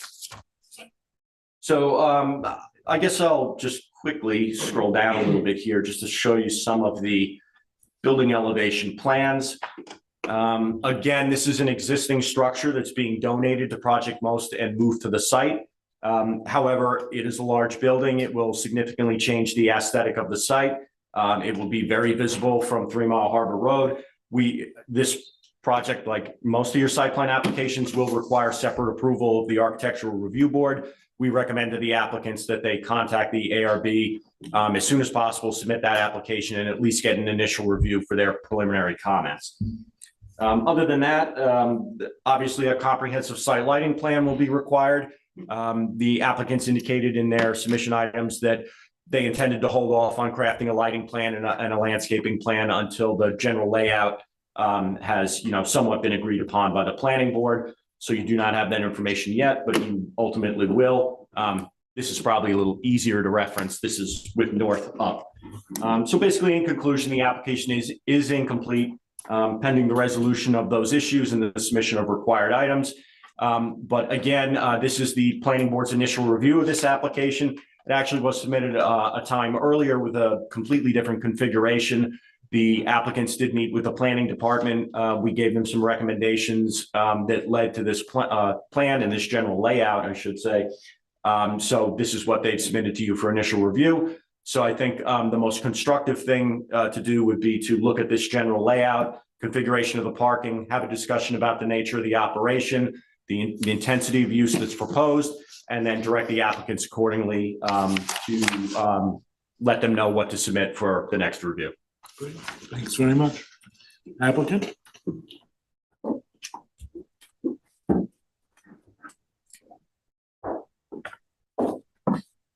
Good evening, Tara Burke from Lighthouse Land Planning, here on behalf of Project Most. Before you is our first submission for site plan special permit approval for a new and upgraded facility for Project Most after school, summer, and daycare facilities. The property currently houses the neighborhood house, which is rented by Project Most since 2019, and it's been used as a community facility since at least 1915, when it had a nursery school on premise. The current facilities are this on subject property are in dire need of repair and are also too small to meet the growing needs of this community. The application proposes to relocate an existing residence that was generously donated so that Project Most can continue to serve our community's needs as best they can. As you can see, I'm here with several other individuals who are also part of our team. Before I introduce the team, I just want to start out by saying that it's truly an honor to be working on this project. In addition to being a land planner on the project, I'm also a parent who works full-time with 2 school-age children in the community. I'm gonna like choke up. I know firsthand how hard it is to find after-school and summer program options for young children in the Hamptons that are both stimulating and affordable. Our community is in crisis in some respects when it comes to the local population and what we're capable of, and working is critical to keeping us here and having our kids in places that we feel safe and proud of them being is also critical, right? So this is truly this is that for so much of the community. And it's a lifeline for our local workforce. So people like me rely on it. With that being said, before I get choked up, I'd like to introduce the team that's trying to help the community with this project. First, we have Michael Guinan. He's the Vice President of the Board of Directors for Project Most. And we have Rebecca Taylor. She's the Executive Director for Project Most. John McGovern, who is the Board President, is watching virtually. Lenny Ackerman, who's an attorney for Project Most, is also virtual. We have Andrew Goldstein and Peter Rickenbach, attorneys for the client. Linda Margalis, also an attorney for the client. Drew Bennett's here, who's our sanitary and structural engineer. We've got Brant Reiner and Osman Barry, who are traffic engineers from Nelson Pope. Mark Crandall, who is a longstanding board member of the Neighborhood House. I think that summarizes for tonight. And we've got Dominic Stanzone. I didn't see you sneak in back there. So along with the submission, we included a detailed narrative of the proposed use. But before diving into the site plan elements, I'd like to have Michael Guinan give the board a brief overview of Project Most and their mission for the children in our community. It's a pleasure to represent the board here before you. I'm also here with Mark Crandall, who represents the board of the Neighborhood House, our partner in this proposed project. This proposed facility will greatly increase our ability to meet our mission, which is to bring kids from all walks of life together in the town of East Hampton for meaningful, enriching learning experiences. We are committed to addressing all your concerns, accommodating all your requests. We put together an all-star team to do the best job we can to achieve the full potential of this project to the benefit of the East Hampton town community and its children. Thank you. Welcome to you all. Thank you. So as noted, we submitted a detailed narrative that discussed everything from the attendance numbers and times, staffing needs, parking needs, compliance with special permit standards. We submitted material that discussed on-site traffic circulation, site distance, buffering, screening, and sanitary flow. Rather than outline those points, because I'm sure you're all familiar with the submission, I figured I would just go straight to the memo from the planning department and touch on some of those points. First, I guess, the first part of Eric's memo, he talks about the phasing. We recognize that that's not really a feasible option. And we know the board can't really give us permission to store the house on site as much as, someone may or may not want to. It's just not within your purview. So we are working very hard to find an alternative site to store it. The planning department's been giving us some suggestions. We have a property that might hopefully work out. So that's off the table, at least for this discussion. Let's see, the narrative, we talked about hours of operation. If you have any questions on that, I'm happy to answer it. Just as a clarification point, where the daycare programs is talked about, it says it will require a staff of 15 employees. It's actually 5 additional employees for the daycare, 10, and that's really a stretch of a number, but 10 is who will be on site all of the time. The daycare would only need 5 additional, so that's 15 total. And then that brings us into the next section of parking and circulation. As Eric noted, there's no parking calculation for a semi-public facility. We did 1 space per employee plus 1 for the apartment. We have 15 employees, 1 for the apartment, that's 16 spaces. And we're providing, and like Eric said too, the circulation, almost all the kids are getting dropped off and parents are going. So there's really not going to be a whole lot of cars parked there during the day. None of the kids can drive. So we've got the 25 parking spaces and then 18 grass overflow parking spaces. And that was a suggestion of the planning department that we include the overflow parking, should there be an event, or something like that where that would be needed. As far as the second curb cut requiring DOT approval, no problem. We have every intention of going to them. We were just hoping to get some preliminary feedback on that before we start that process. And we'll certainly look into, which is discussed later in the memo, the bus stop. We'll talk to the DOT, see what we can do. We're certainly not opposed to it if it makes sense.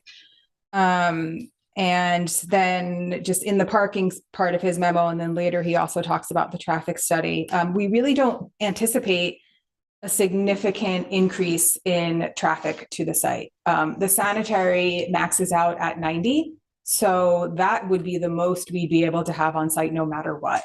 However, we do understand that you will need a traffic study, to better evaluate this project with respect to secret. So we'll certainly submit that to the file. And the memo talks about the entrance only lane as being a width of 14 feet. We will, we'll work with our engineering team. We'll work with the town's consulting engineer in the planning department. If we need to make it wider to 20 to meet code, obviously we will. If we can keep it at 14 and then just leave it unobstructed, but grass, that might be a nice alternative to reduce paving. But regardless, we'll work with planning and engineering and figure out what can be done with that. The truck loading space, we'd rather not put one in. If we need to, same thing, we will. And there might be areas that we could use as the truck loading, like Eric mentioned. So we'll sort that out with engineering and planning.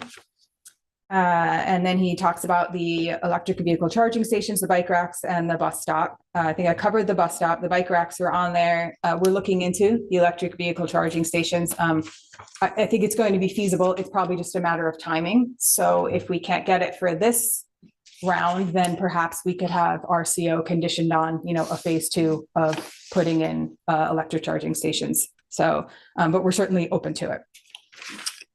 Traffic study, I touched on that. And then the caretaker's apartment. We will work, we'd love to actually be involved. I would assume planning will need to send a memo to the building department, whether or not this pre-existing use, can move forward with the new structure. And we'd love to be a part of that discussion. I know in the past, we've worked with the town attorney's office when they're drafting that memo over to the building department, and, we'll be a part of that process, however we can be. As far as he does mention adding housing units on site, affordable housing units, as amazing as that sounds, I'm not so sure that's within the scope of this project. We're trying to accommodate all the needs of the kids, and I just don't know if it would fit with the timing, the intensity of use on site. I'm sure the team, we'd love to brainstorm with the town on alternative locations, but I don't know how feasible that is for this one. And then landscaping and screening, we will certainly submit a landscaping plan. We've just had a very generous offer of donation from Martyrs to help supply landscaping material. So we will certainly be working on putting together a landscaping and buffering plan that accommodates the site and, the board's concerns. And then architecture review board, yep, we'll submit to them. Just wanted to get to you right away, but it is helpful to know that we can at least go to them preliminarily, since this is an existing structure. It's sort of a unique review, right? So we'll definitely head to them. And same thing with the fencing. We might not, I think we're thinking about dropping that rear fence to 6 feet and adding the buffering, more landscaping rather than having an 8-foot fence. So we'll revisit that for our next submission. We know we have to go to the A or B for the fencing regardless, and the basketball court fencing if it's over 6 feet high. I understand that we need their approval for that as well. And then kind of the same thing with lighting. Drew Bennett's waiting in the wings to work on the lighting plan as soon as we have a layout figured out. It's just a lot that goes into it. So we'd rather get the layout sorted a bit before we submit that. And that's it for now. Thanks very much. Mhm. Tara, I have a question for you. So the neighborhood house structure, the existing one is coming down, obviously. Yeah, it is in a pretty significant state of disrepair. It has been for a very long time. And it's just been getting band-aided, but it's at the point where it's something needs to be done, and the kids Right, deserve sure. more. They have their own programming, they're their own organization. Will they coexist with you in this new structure? No, the neighborhood house is vacating the building, right? Oh, And then okay. it's going to Project Boast. And Mike might be able to speak to that a little bit more. So the board of the neighborhood house. You'll need to be up at the top. The board of the neighborhood house voted to give us the land pending approval. And we anticipate that some of their board members will come over. I mean, we see this as neighborhood house for the 21st century. It's been around for over 100 years, and we think the community deserves this type of facility for the next 100. How does the activity that is going on with the neighborhood compare to the activity that you foresee in your project? So in the past, they had a daycare facility, and we intend to revive that. And they've always had programs for kids in summer camps, and that's what we do. I was interested more in the numbers. How do the numbers compare? Number of kids and that kind of thing. Well, this proposed facility will enable us to serve more kids. We have a lot of children on our wait list for our current programming, and a bigger, more modern facility will enable us to serve more kids. Any idea how many more? The numbers that are in there. But not compared to kind of existing Is it programming. twice the number of, I'm thinking more in terms of activity, cars, that kind of activity level as compared to what was going on with the site before. We'll address with specifics in the traffic study, which is well underway. But it's not significantly more. It's something, I mean, we've been using the site. We used the site during the school shutdowns to provide remote schooling support to families who were on hybrid school models in Springs. So we literally kept those families working and took care of those kids. This would enable us, we had kids on a waiting list for that. This type of facility would enable us to serve those kids. We wouldn't have kids on a waiting list next time around if there is a next time.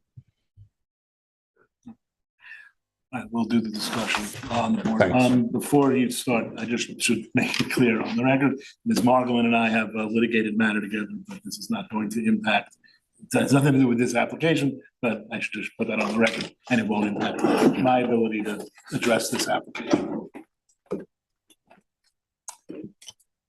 Were you done? No, I'm done. I just figured if you had any That's questions. fine. Oh. Okay. Great, thank you for the presentation. I'm familiar with Project Most, of course, and I think that do great work around the town. So wish you success inside and outside this project. First of all, I motion to declare lead agency. Is there a second? Second. All those in favor? That's 6-0. I'm generally supportive, obviously, of Project Most and of this project. I'm just going to sort of go down the list of things that Tara just went through. I think Eric's memo is fantastic. Sounds like you're already on your way to addressing many of those issues, but I'll just give my 2 cents here, which fall pretty much in line. The narrative, I actually don't know. I'd be curious what other board members think. I'm not sure what else we need. It was pretty detailed. Familiar with the way you operate. You gave some specific numbers there. So I'm okay with that unless anybody else finds something specific that we want to know.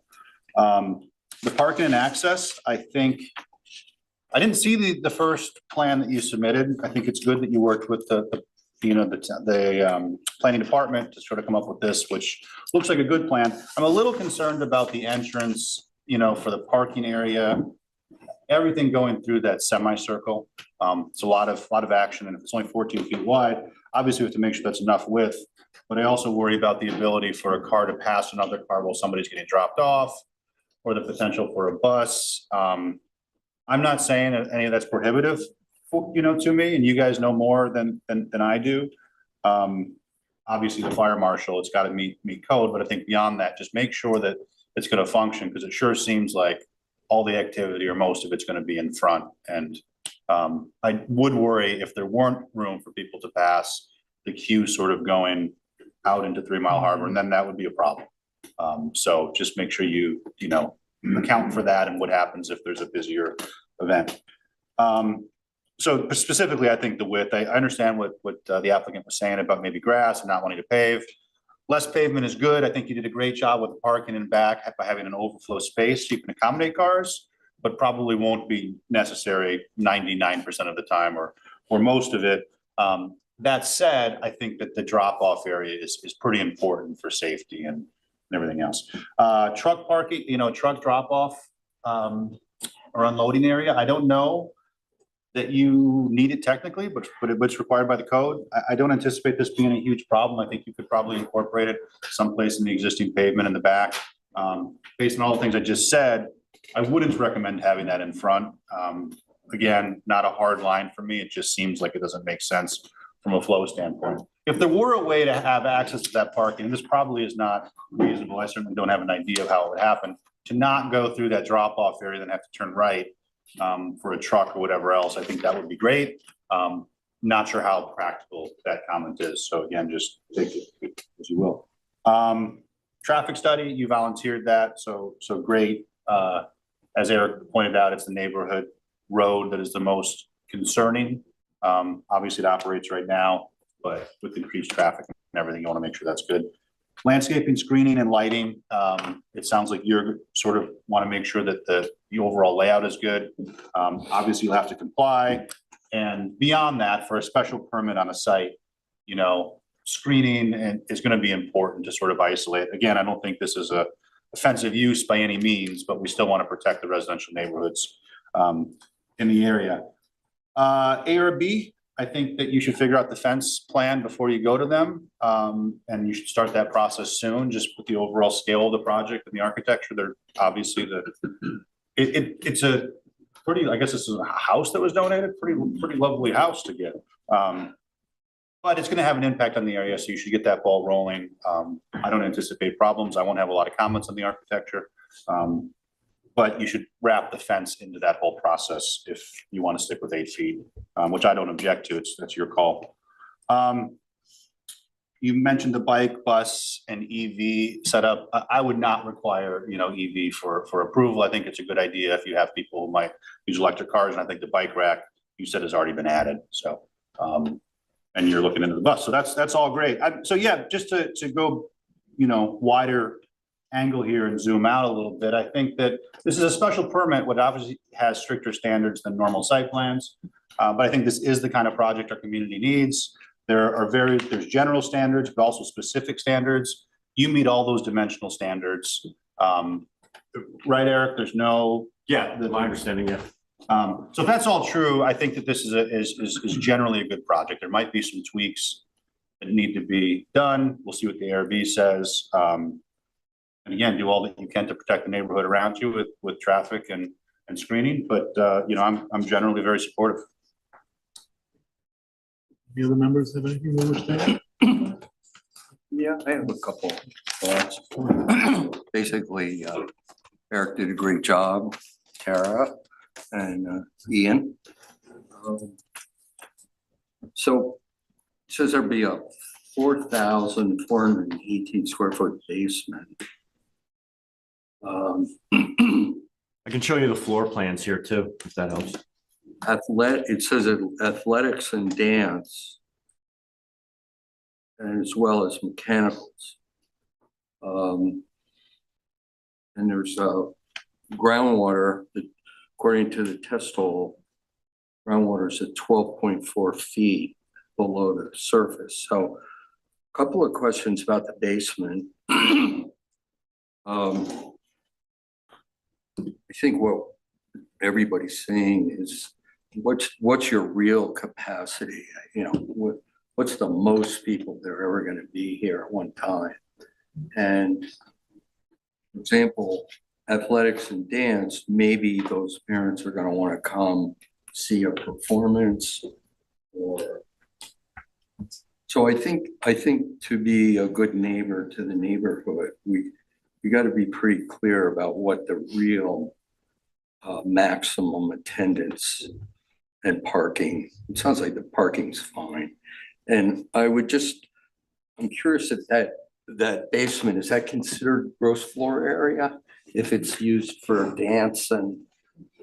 I believe in a commercial structure it is. But in fact, I have to double check that. I know for sure it's not in a residential structure.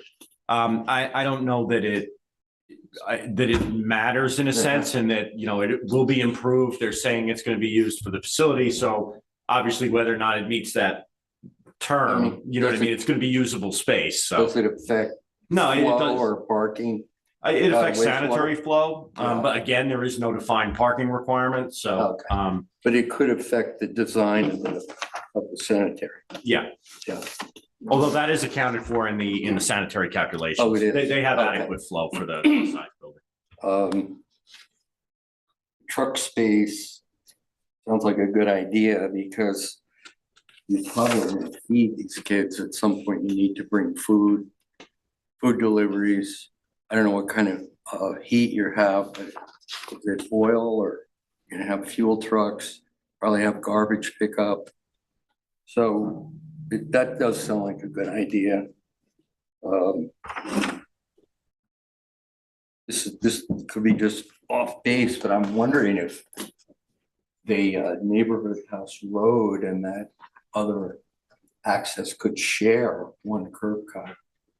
Probably very complicated to accomplish, but no, it's neighborhood house road, a private road. Anyway, it's a thought.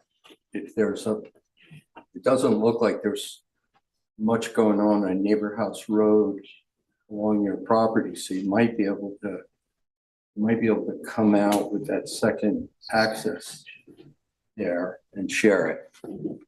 I understand sometimes that can get really involved and not be possible. Do we have any drainage yet for the roofs? And just wondering about drainage. I don't think we have any. It's not shown on this plan. Okay. It's on the site plan. Okay. That's good. I'm sorry, Sam. I forgot to mention the caretaker's apartment, which obviously is important. I think Eric pointed out, we should just ask the chief building inspector, you know, and whatever that answer comes back as.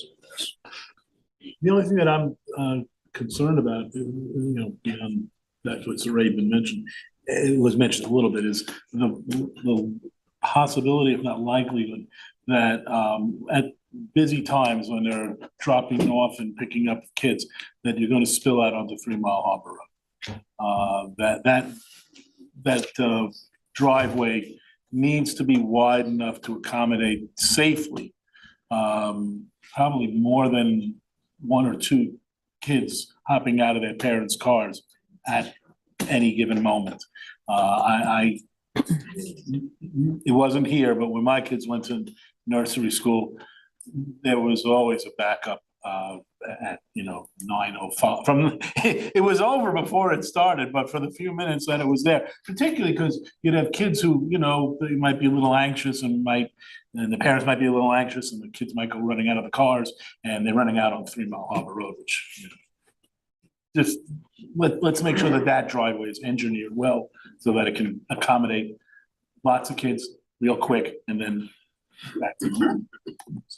But it's a great project, and I'm sure you'll work through all the issues.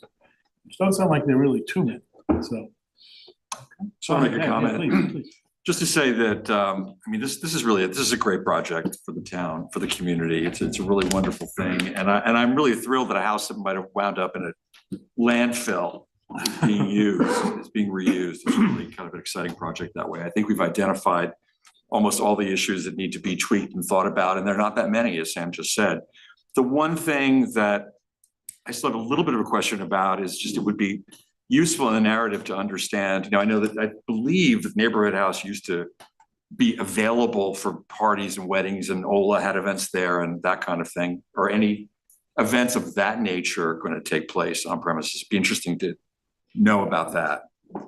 We can add that with some more to that in the narrative if you want. I think we did mention it somewhere in there, but I'd have to look back. We do plan on, letting the community use it for events. It would be a shame not to. However, those events are subject to review by the town board. So anytime we went in for a special event permit, we would have to go to the town board and go through that whole process to make sure that whatever the event proposed was appropriate. Yeah, so that takes care of it. Really. Yeah. All right, thanks, Tara. Quick thought. All right. Let's go through we pretty much did go through the questions, I guess.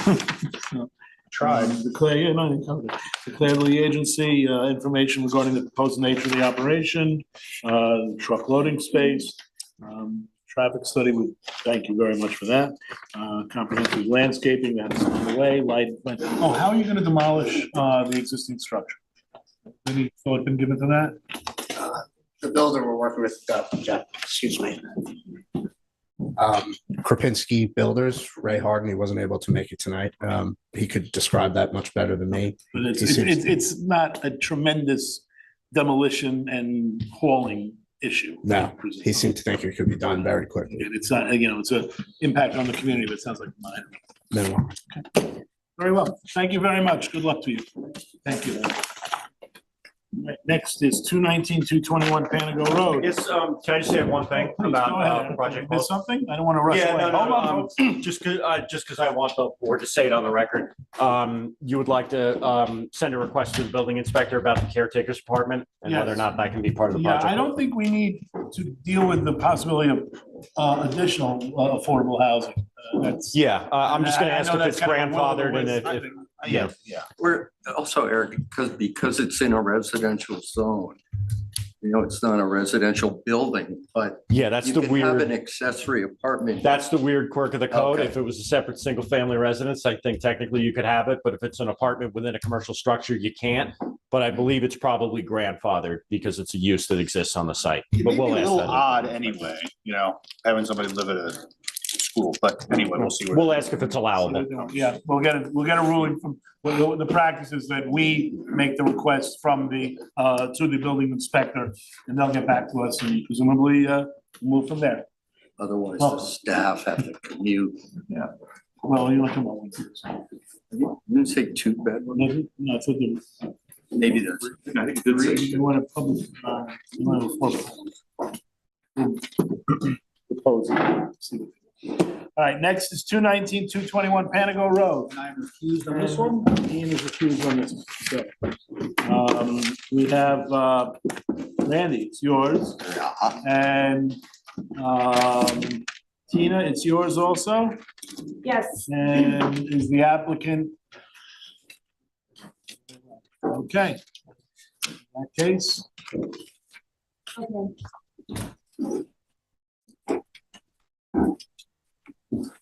Just make this bigger.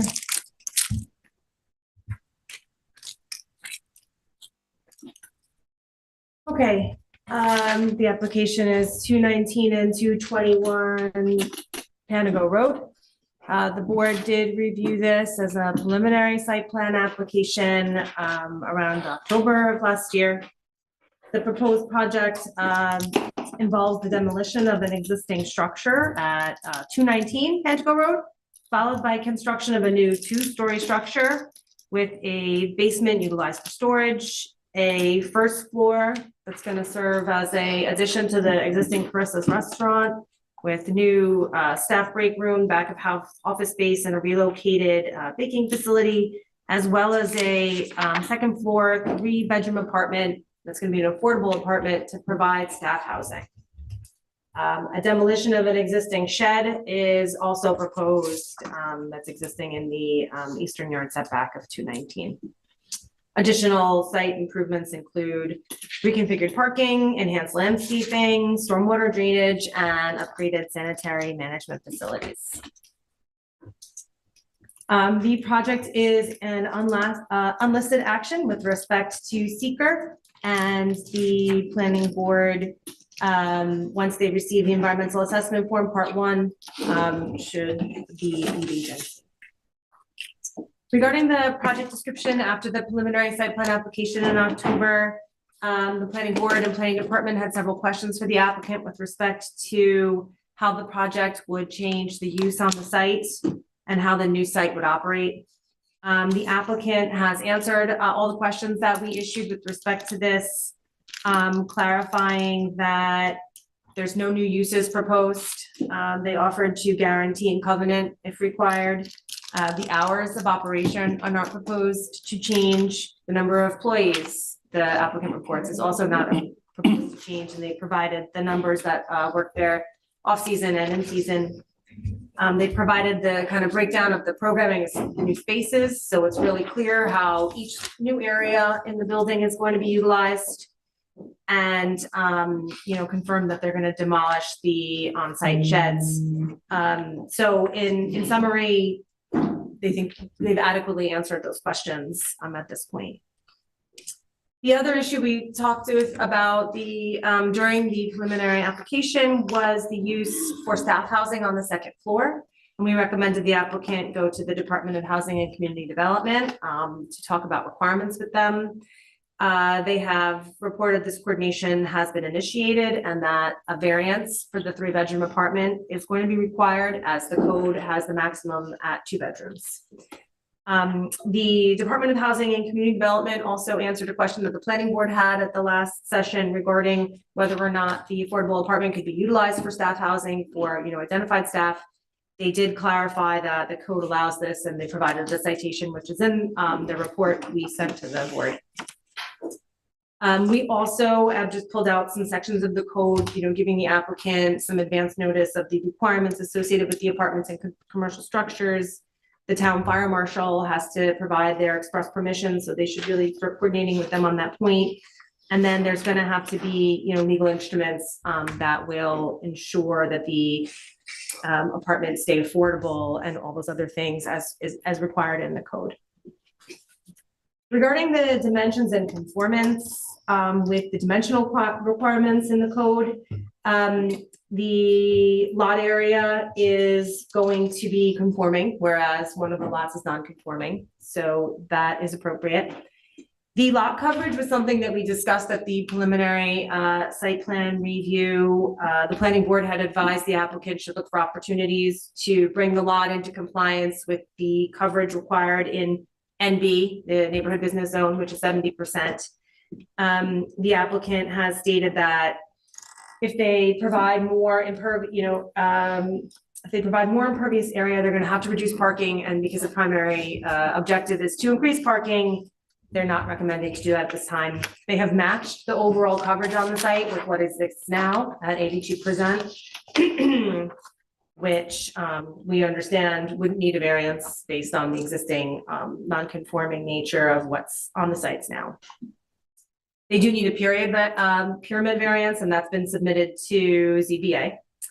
And we also suggested that a side yard variance is required. This building here going on the 219 site is encroaching into the setback. It is matching the existing building's encroachment, but because they're adding a second story, they're increasing the non-conformance, and a ZBA variance has been considered. The planning board should of course consider whether or not that's appropriate, even though it is the ZBA's determination. Regarding parking, during the initial review, we had, advised that, obviously this is a parking constrained site. That was a big focus of the board's review.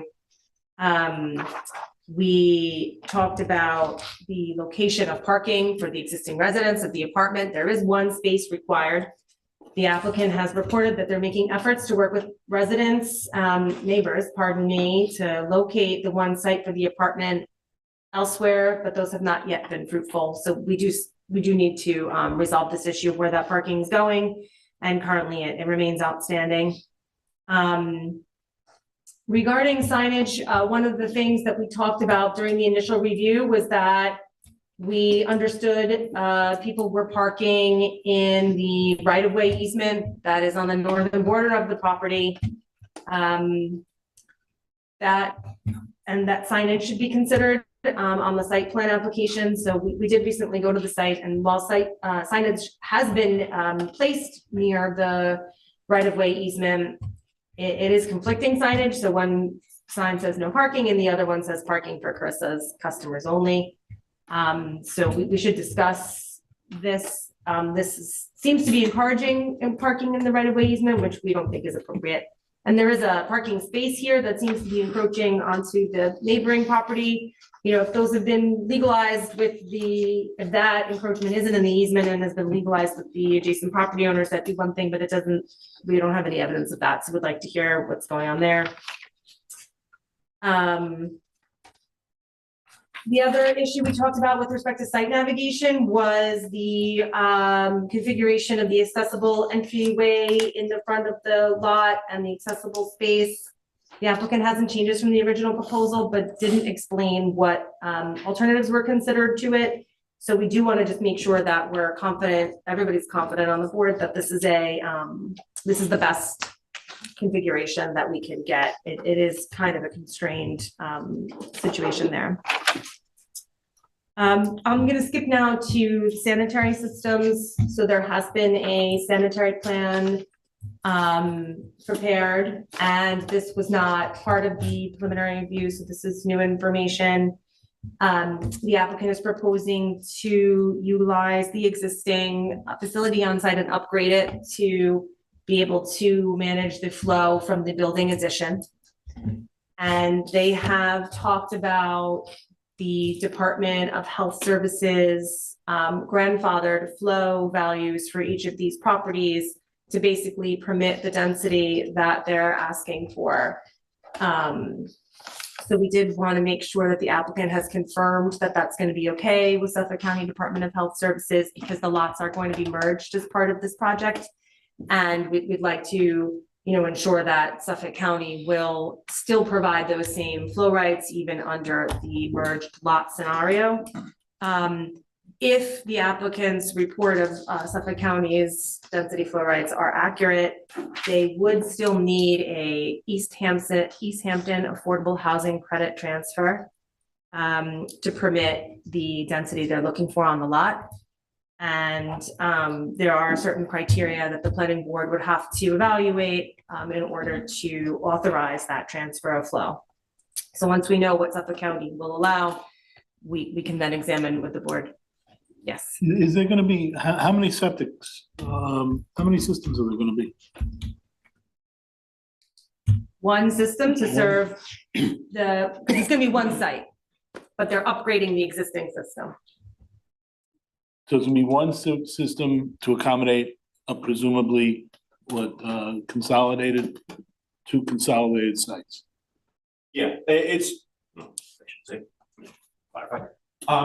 two lots right now. They're proposing to merge them. And as you can see on the site plan, this is the existing division line of those two lots. Right. But basically, there'll be one building, one sanitary system. You can see it highlighted in pink to the rear of the site. And it's gonna be a larger sanitary system than exists there now, Yeah, sufficient to accommodate the consolidated yes. building And the apartment. and the Yes. apartment. Thank you. But they do need But they need Suffolk County Health Services to Yeah. give it the thumbs up. Right, and so we are interested in hearing Suffolk County's policy on that. I think that's a big issue that we want to understand this evening. Next, the applicant did submit a full lighting plan. So we did give them detailed comments. The lighting plan, as it currently stands, does not meet the planning board's guidance. There are, the fixtures are not fully shielded right now, so we suggest that all fixtures be fully shielded. And they have proposed some landscape lighting, which we don't think is necessary. It's not recommended per the policy. The foot candles throughout the site are exceeding the values in the planning board policy, and the mounting heights are too high for the policy. So we put those details in, and we'd like to see that revised. Another thing that we talked about during the initial review was the landscaping plan. So they have proposed a landscaping plan. One of the key comments of the board was about screening the front parking area. You know, right now it's a very kind of wide open view of the site from 27. They're proposing to extend the hedge, where I'm just kind of indicating with the mouse here. So we'd like, you know, like the board to discuss whether or not they think that's sufficient and really meets the spirit of their comments. And that basically concludes the major comments. So just in summary, during the initial review, the planning board was favorable due to the addition of parking and inclusion of affordable housing. The applicant has addressed a lot of the issues from the preliminary site plan review, confirming the use of the site will not significantly change, which is very important. Questions that remain include, you know, really honing in and completing the review of the parking challenges on the site and the sanitary issues we just discussed, as well as resolving the use of that right-of-way easement for parking, which is like not appropriate. Thank you. The applicant wish to be heard.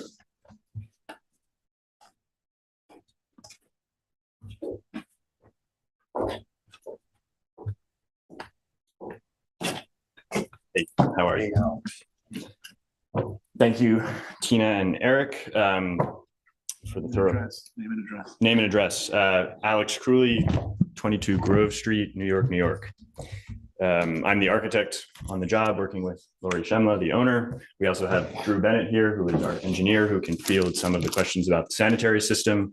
I just wanted to address some of the issues that have been raised, because we've already gone through some of these and have a response prepared for you to fill in more additional information. So briefly, the first item regarding coordination with the town fire marshal, we have had numerous conversations with Tom Baker already, and he's aware of the project. On our zoning sheet, we have some notes from him relative to sprinkler system that will be required, fire separations that will be required. He seems generally favorable for this configuration, and we plan to continue to work with him throughout.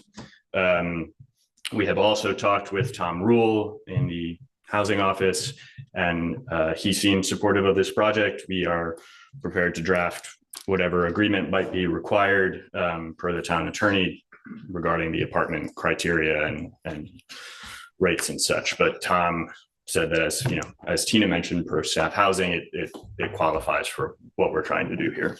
You know, he retired. I do know. Okay. We actually were quite sad about that, because he was an ally of ours. We are going for pyramid and for side yard variances, which we feel we must in order to accommodate the staff housing. As Tina mentioned, the existing building that we're demolishing is non-conforming for side yard. We're planning to hold that line, but we are extending it back. So we feel that we need to do that, both to expand the back of house of the business, also to include the affordable housing on the second floor. And since we're adding that second floor, that is why the pyramid variance comes into play. So both of these things are to accommodate the affordable housing. For the parking, we are continuing to talk with our neighbors about providing off-site parking, not only for the one residential space that's required, but also for hopefully more parking for the business, because as you all know, we are severely short of what we would need by code and what we need for the business. So unfortunately, we have the same answer for you that we had in October, which is that the neighbors do not seem overly interested in working with us on this, either to purchase or to lease part of their property. The professional center to the east of us has given us tentative approval to consider expanding the right-of-way, the driveway that is currently serving both sites, and that if we could get the healthcare foundation to grant us parking on their site, they would allow us continued access to that parking. However, they'd like to charge us for considering the proposal even before we come to an agreement. So it's unclear to us whether either of these attempts are going to be fruitful, but we are still interested in continuing to try to work with other parties to secure offsite parking for Carissa's. In terms of the parking that exists on site now that was referenced, the one space here in this corner, that is not a new space. That has been paved for quite some time. It shows up in a 2011 survey of the property. As you can see, it splits actually 3 sites. It belongs to both Carissa's, the Healthcare Foundation, and the Professional Center, I believe. So there's no signage there that indicates who can park there or who can't. It's our understanding that sometimes it's used by Carissa's patrons, sometimes it's used by other folks. It used to house a dumpster. So Sorry, just to be clear, talking about that indentation there? correct. Okay. Yeah, so that was called out as a parking space that had perhaps been illegally created or that didn't have a formal, there's no formal owner to that, and that's true, but that's not something that we've done. That's been there for at least 10 years, if not more. So the parking in the right of way, there is conflicting signage. We've talked with our attorney, and we question whether the no parking signage that was put up by our neighbor do they have a legal right to do that? Obviously, they have a right to the fence, which is protecting their property, but that right of way they have no interest in. So whether they can actually put up a sign to affect what happens there is questionable to us.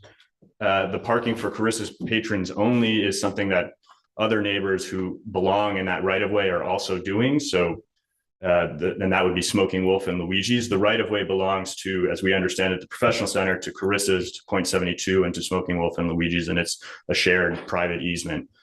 So we would be interested in hearing what the board thinks about this, but at the moment, one of those parties has similar signs, so that would be what we're doing as well. The parking at the front, the ADA compliance, to be frank, we're wondering why this has come up. We believe that this is the safest access, the easiest access, the closest access to the entrance to the building. It was approved in our last renovation by the building department. We think moving this space to the back, it makes it more difficult for disabled patrons to both get to that parking space and then to get to the building. And we don't want to relegate them to be second-class citizens in the rear. So we feel like where it is now is appropriate. The access to the east, we have looked into this. That would be the Professional Center and using their site to access our property. The Professional Center has deeded access to the right-of-way in the rear. And their driveway, as we understand it, is serving a place of public accommodation. So their driveway is open to the public, and it then is used by the Professional Center as a secondary means of egress, which they need as a place of public accommodation. So there is not a formal arrangement between us or any of the other parties that share that right of way. However, it would seem to us that the Professional Center can't close that driveway as a place of public accommodation, and it needs that access to the right of way here for secondary means of egress. So it seems like while it's not a formalized arrangement, it's one that seemingly works for all parties. Moving to the sanitary, Drew, I don't know do you want to weigh in on some of this? Because we actually, since the filing of this at the end of the year, we've filed a new plan with Suffolk County, and I think Drew has had some communications with them that he can speak to. Hello, Drew Bennett, consulting engineer on behalf of the applicant. We filed an initial application with the health department in November. We received comments during the holidays. We responded in early January. We've had several conversations in the last 2 weeks. We believe we're approaching a board review hearing to talk about our situation. So in a nutshell, the existing sanitary flow on both properties, currently the 2 separate lots, the proposal is to merge the lots.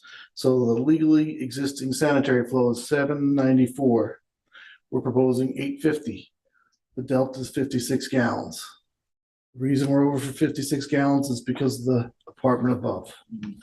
So there's different ways to mitigate this, offset this. We're asking the planning board to support using credits for affordable housing and making it an affordable apartment. So we would ask you to support that.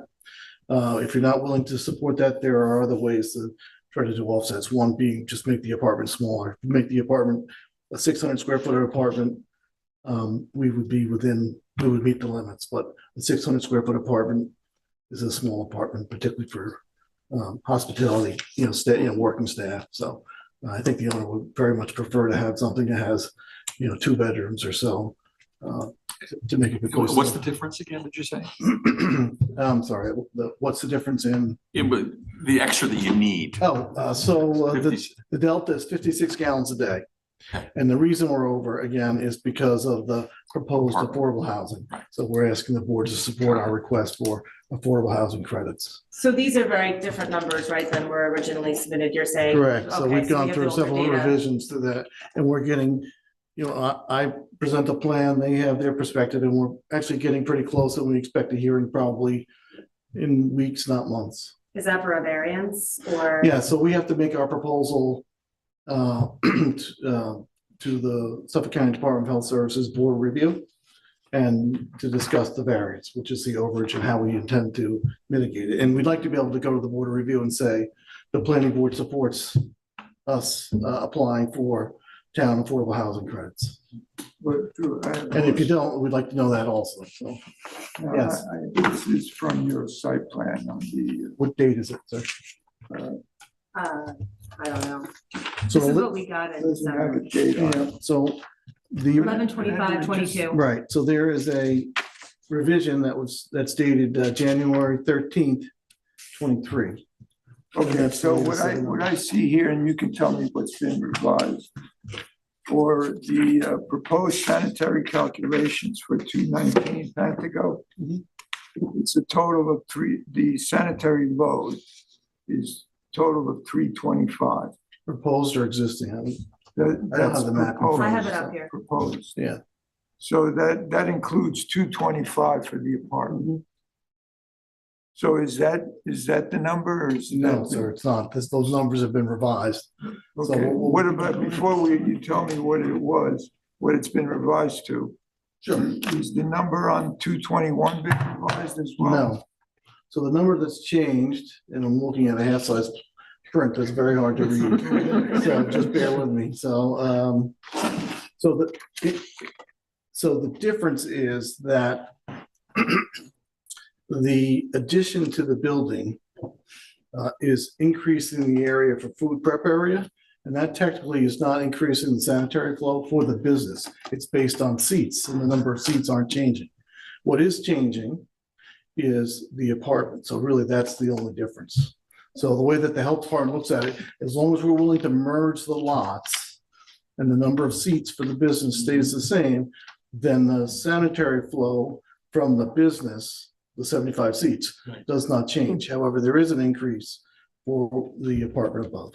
So just to use numbers. So you're saying the 625 sanitary load for the business, the restaurant, patio dining, that remains the same, 625. The 75 seats stays the same, yes. And then the proposed sanitary calculation, sanitary load for the 219 Panago Road. You had 52.2 gallons for the storage, basement storage, 47.8 for the commercial bakery. Right. And 225 for the apartment. Correct. For a total of 325. Correct. Does that change? So what I tried to explain, and it's much easier if I give you the updated plan, which you don't have in front of you tonight, but what the health department has said, right, in our deliberations is that we don't need to classify the enlarged bakery area, it's just prep area. We don't need to account for the storage in the basement. It's the same business. We're not increasing the number of seats. And therefore the wastewater that's produced by the seats is the number. So what you're telling me is that the numbers that you previously had, which was 52.2 and 47.8, they go away. Correct. Okay, so instead of 325, it's 225, which is Correct. just the apartment. Okay. Correct. All right, that's what I wanted to know. Drew, what happens if you go to 600 square foot apartment would be what, 2-bedroom? So the apartment flow right now is 225. If we go to 600 square feet, it goes to 150, I believe. So, 225 is for 3 bed. 3 bed. 225 is up to 1,200 square Oh, feet. 1,200 Up to 1,200 square feet, and then the next step down is anything less than 600 square feet. Okay, sorry. Hopefully that was clear, and we obviously will, I think once we get our next notice from the health department, we'll update the plan. Yeah. Prepare for our hearing, and you'll get the latest. As I say, so much of this is dependent upon what comes out of Suffolk County Health. And it's almost like we'll continue with the application, but it's a gigantic. So just really quickly, the last two items that we wanted to respond to are the lighting and the landscape. So lighting, we plan to bring into full compliance. We've talked to our lighting designer. We'd like to talk with Tina and Eric about the fixtures. They're the same fixtures that we're using on the site. We believe that they are fully compliant per the town code. They are shielded and aimed downlights that are full cutoff with a deep louver accessory. So in any event, there was a question about them being both uplights and downlights. That is true. They can be either, but the way these fixtures are installed, they're installed as downlights and then they're locked with the tool, so they can't be accidentally flipped up. They're downlights that are lighting, in our case, paths. So anyway, we intend to work through that with Tina and Eric, with you all. We will submit, appropriate cuts that indicate that they're all 3,000 K or less. We will adjust the lumens to meet the foot candle requirements. So we feel confident that we can work through those issues. We have also talked with our landscape designer about the use of native species, and their suggestion was that we switch the perennials that we're proposing, which are the lower plants, to natives, and that we can do that quite easily and make all perennials natives. We would like to, if possible, keep the trees that we are proposing in the hedge. The trees are plane trees, which are non-natives, and the hedge is a yew, which is also non-native, but they are there because they respond to the existing vegetation on the site. So the plane trees are duplicating what is already there, and they've advised that the pruning of those trees is going to be easiest if we stay with the plane tree for the effect that we're after, and that they would also suggest that we match the existing hedge with the same species, which is a non-native. So. Question now. Yes. So you had an issue with the zoning board schedule.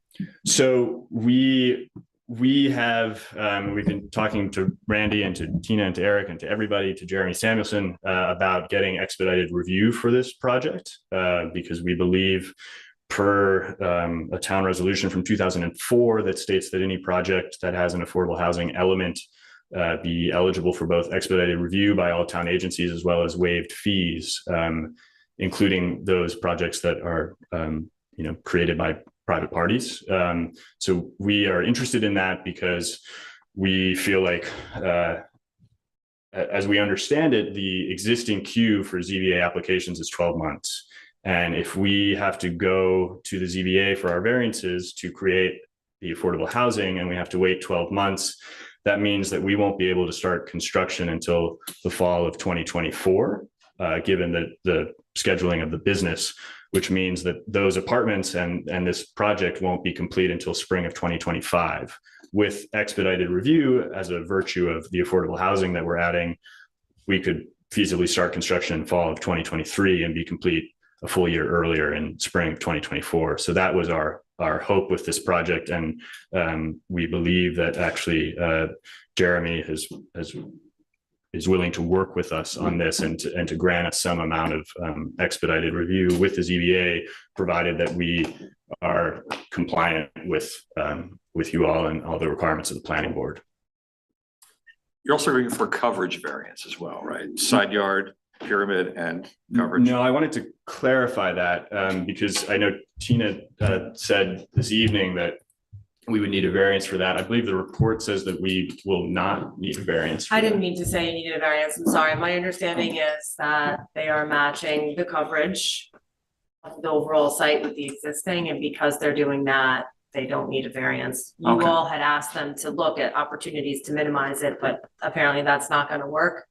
And I didn't think we needed a variance. So we're matching, if you consider these two lots in aggregate, the coverage of the two lots, we're proposing to match that such that the degree of nonconformity is not increased, and therefore we believe we don't need a variance for that coverage figure. So the two that we're going for are the pyramid and the side yard. And then I'll say that there's a third, which I don't know if it qualifies as a variance or a special exception, but we're planning on proposing 3 bedrooms. And in conversations with Tom Rule, as we understand it, the stipulation is that affordable housing in commercial structures be capped at 2 bedrooms. And the reason for that is trying to limit the occupancy to 4 occupants per dwelling. We propose 3 bedrooms, but still capping it at 4 occupants. We'd like to provide the additional privacy for the tenants. So, and we had a conversation with Tom about this, and he said, generally I agree with that approach. If you're willing to cap the occupant count at 4, I don't see a problem with that. If that becomes an obstacle, we can look at doing a 2-bedroom, 2-bathroom, but our preference would be a 3-bedroom, 2-bathroom. You had mentioned making an arrangement with your neighbor to the east, I think? Yes. Does that entail the removal of, I think there's a traffic island or a little curve thing? Okay, I was gonna put up an aerial, I'm sorry. I was just looking at it on the Sorry phone. about that. Move that right there. Oh, yeah. Well, I No, I mean, It's just stuck. Yeah, Why kind of in does the it middle always of the freeze for parking me? area. I'm just wondering, I'm sorry, I can't zoom out. it was the thing that you had actually a moment ago that, I'll bring that back. yeah, it looked like it was there on the drawing. It was, and then I thought I could do better, but apparently not. Okay, here you go. There you go. Sorry. You're talking about the little curve that runs the length here. yeah, right. I mean, is there any thought about movement on that, or is that something you're Not really, to be frank. wondering, because it kind of gets a little tight over there. So, but, all right. We honestly would like to work with all of our neighbors to secure better arrangements and more parking, and we're striking out thus far. So Thanks very much. Randy, you have, it's yours, so. Yeah, no, I think, we're still under on the parking that is needed there. And we're into grandfathered wastewater flow, which cumulatively is why downtown Montauk is trouble, because they basically grandfathered the whole downtown. But having said that, I think this is an improvement. It's a good application. I would support the 56-gallon transfer, and I think we can go to the questions. Okay, very good. Before we move here, please. Yeah, I want to make sure everybody. Yeah, I think it is, at first I thought the same as you did, Randy, that it is a good application and improvement. They're keeping the same 75 seats. They're doubling the parking. So those are all favorable items. But then I thought more about the grandfather septic. And, I just think that it's a pre-existing non-conforming, it's got pre-existing non-conforming elements. And we keep expanding these sites, even though they're pre-existing non-conforming. And my thinking is that if it's non-conforming, why are we allowing expansion? It's non-conforming. If it stays, it fine. Your grandfather, you stay that way, no problem. But why are you expanding when you're non-conforming? So let me just, before you answer, let me just give you, that's why I was looking more closely at the septic system. So if this was to be built today, what they would be allowed is 225 gallons per day. 225. Now, with the revised numbers that Drew gave, they're going to be at 850. So 3 times, more than 3 times. The parking, they would need, I think, 25 spaces. They only have 16. So, you know, it's an impressive plan. It looks great. It's a nice establishment for the area. But I just have a problem with this non-conforming thing and expanding the non-conforming use. And that's why, you know, I've been struggling with it going back and forth. And I think I have to settle on, just denying the application because of that. That's my thing. Could I respond? Yeah, let me just make sure anybody else on the board wants to chime in on this before. Go ahead. If you It's actually, it's raised a question, like what is the current use of building that is at 219? 219 is an office building. It's used by an architect, actually. Okay. I tend to agree with Randy's estimation of this, just for the record. And that I think the affordable staff housing aspect of this is, to me, kind of the fulcrum of the whole issue. Does that outweigh the issue that Boone's raised? I think it does for me. I mean, it's not affordable housing, it's staff housing. Same thing for me. Well, the reason they're putting staff housing is because they're expanding the operation. We're not expanding the operations. Not expanding. Well, you're making, the question I have. you're not expanding the seats. I said that, but you're making a bigger kitchen.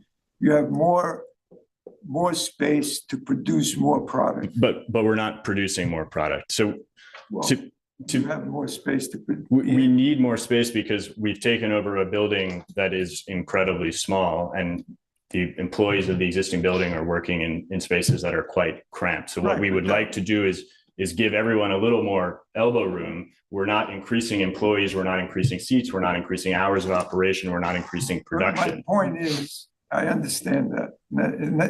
And believe me, it was a struggle for me going back and forth. So I understand all that. I understand all the positives. But when you bought the building, you knew what you were getting into. You knew what it was for. Now you're asking to expand the building, to put a second floor, to make a bigger kitchen. And you're still non-conforming on the parking and the sanitary system. But to be clear, the only reason that you're talking about an expansion of a non-conforming use is because of the addition of affordable housing. So the parking, we are required one spot for that addition. The other 7 spaces that we're creating are actually helping the existing non-conformity. Instead of having 8 spaces for the business, we now have at a minimum 15. So we're decreasing that degree of nonconformity. In terms of an expansion of the existing nonconformity of the septic system, that is because of the addition of the affordable housing. The expanded business, as Drew mentioned, actually has no effect on the septic calculations. We're adding an expansion of the septic system to accommodate the affordable housing. So that's why we're here, and that's why we're asking you for that is to include affordable housing for 4 people, which as you all know, I mean, this is in the news all the time, the affordable housing crisis in the Hamptons, and the town talks about this. And we think that while 4 is not a big number, there's also a parking and a wastewater problem in East Hampton. Yeah. So I think Lou, I respect your position. The reason I've come down on the other side on this one is that in a location like downtown Montauk, where there are so many pre-existing non-conforming businesses and residences, et cetera, that contribute, according to the supervisor, 500,000 gallons of untreated sewage per day in downtown Montauk. Actually, it's 173,000 Oh, is per it? day. Yeah. So that 500,000. Well, just for downtown Montauk. Oh, downtown a lot. The 5,000 is the other areas. It should include the entire. Oh, the whole thing. Okay, good. I'm glad you straightened me out on that. Here, we have 3 or 4 commercial establishments that are exceeding their wastewater flow and parking. To me, it's a more contained commercial center. It's not as When big. you say 3 or 4, what do you mean? I mean that there's Smoking Wolf and Luigi's and the health center there is recent approval. It's not pre-existing, non-conforming. So I agree with you. I think it's a close call, and I think the health department has, I'll say, failed in their responsibility by, when it was explained to me years ago, the reason the health department grants this grandfathered septic flow was because they didn't want to deny a permit and be forced to acquire these properties. And they determined that it would be better to grandfather in all these pre-existing non-conforming lots. And actually it's left us with a huge problem now. So I understand, I think your principle is correct, that we should really be looking hard at, non-conforming parking and sewage flow. We're not Well, it's kind of a question to you, because I'm a bit incredulous when you say you're not going to increase production. You're going to have more space, more kitchens. It's going to be difficult to not increase production. And you say it's all about elbow room, and I'm not convinced that it's only about elbow room. And just to go one step further, when you increase, even though you're going to keep 75 seats, when you increase production, you're going to get more people. I've been to Carissa's. I don't sit there. I get a baguette and I go, but that's going to be more cars exacerbating an already difficult parking situation. But we have no truck spot here either. No truck space. So the flip side is the first, let me say that my name is Lori Shemla. I'm the owner of this building. The impetus for purchasing this building was to protect it from anyone else purchasing it and taking the 7 parking spots. That was the main purpose that we purchased this building. 219. So if you do not want to approve this application, then I will sell this to someone else who will run another business next to ours, who will be very happy because we bring in quite a number of people into Carissa's, and they will take those 7 parking spots away from us. So what we did was the best plan possible. We need staff housing. We can't operate without more staff housing. We need it.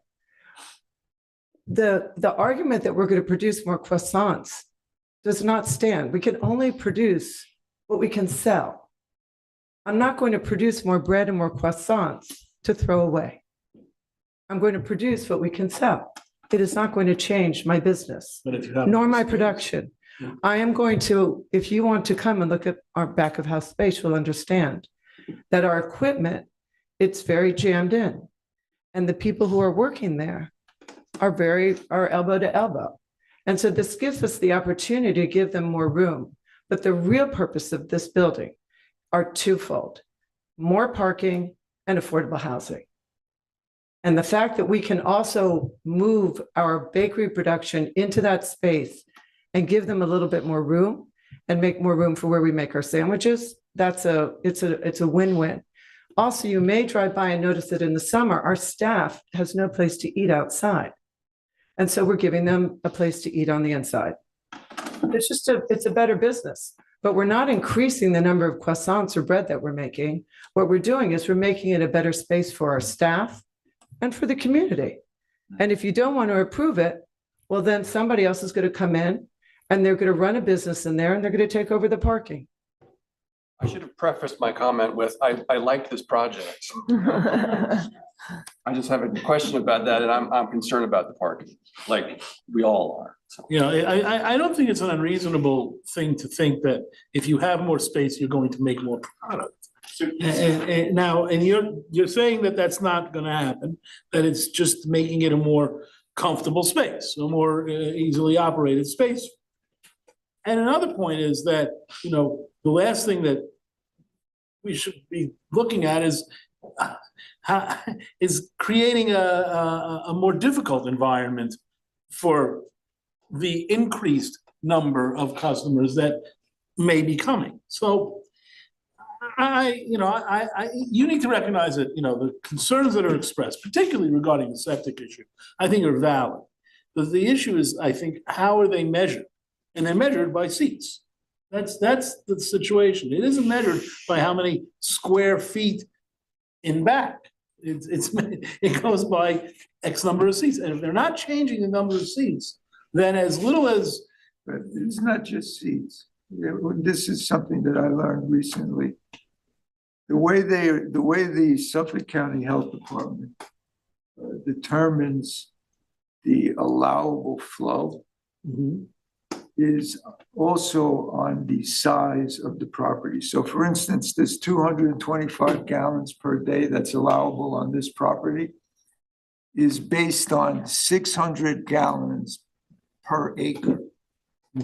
And, these are fractions of an acre. Right. So that's how you get, and the reason for that, the reason they do that is because if you think about it, it makes sense. It's intensity of the property that you're using, how much sewage you're letting out Into the acreage that you're talking about. It was based on nitrogen and how they did calculations about the concentration of nitrogen in the groundwater based on the size of the lot and the amount of flow, right? And we do have an alternative system here that's going to help with the nitrogen. So we are getting a new system.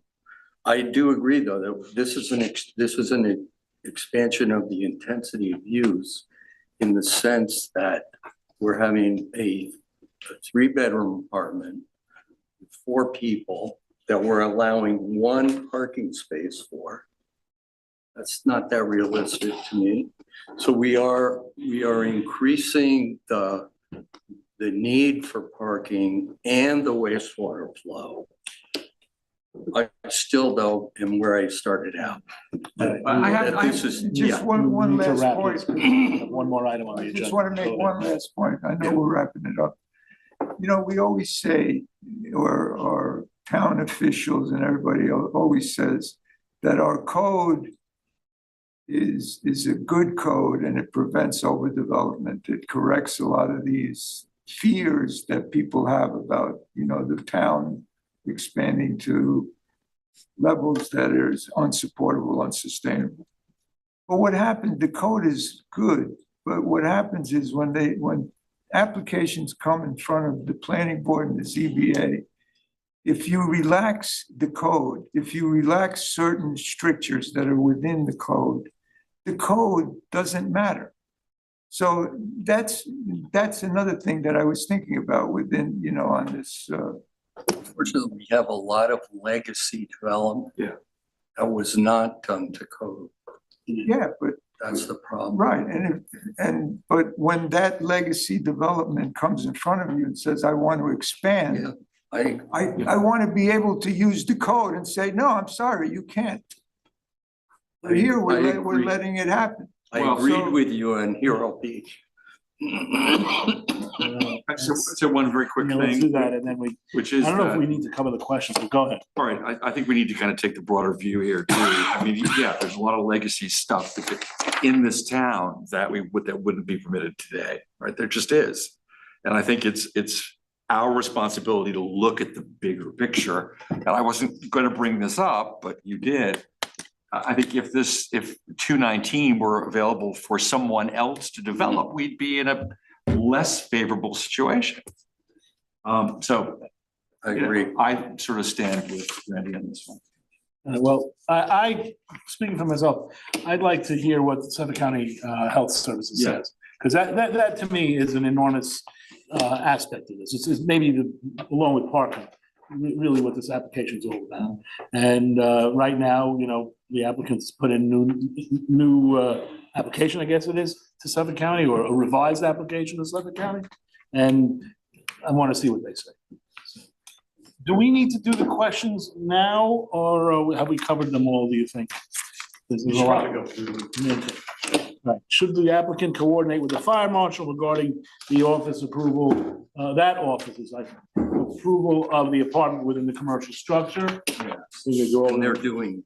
Yeah, they are. Is the planning board satisfied with the variances the applicant is requesting, including pyramid, which I think is not an issue? Yeah, pyramid is an issue. They said there is, and side yard setback, so. Yes.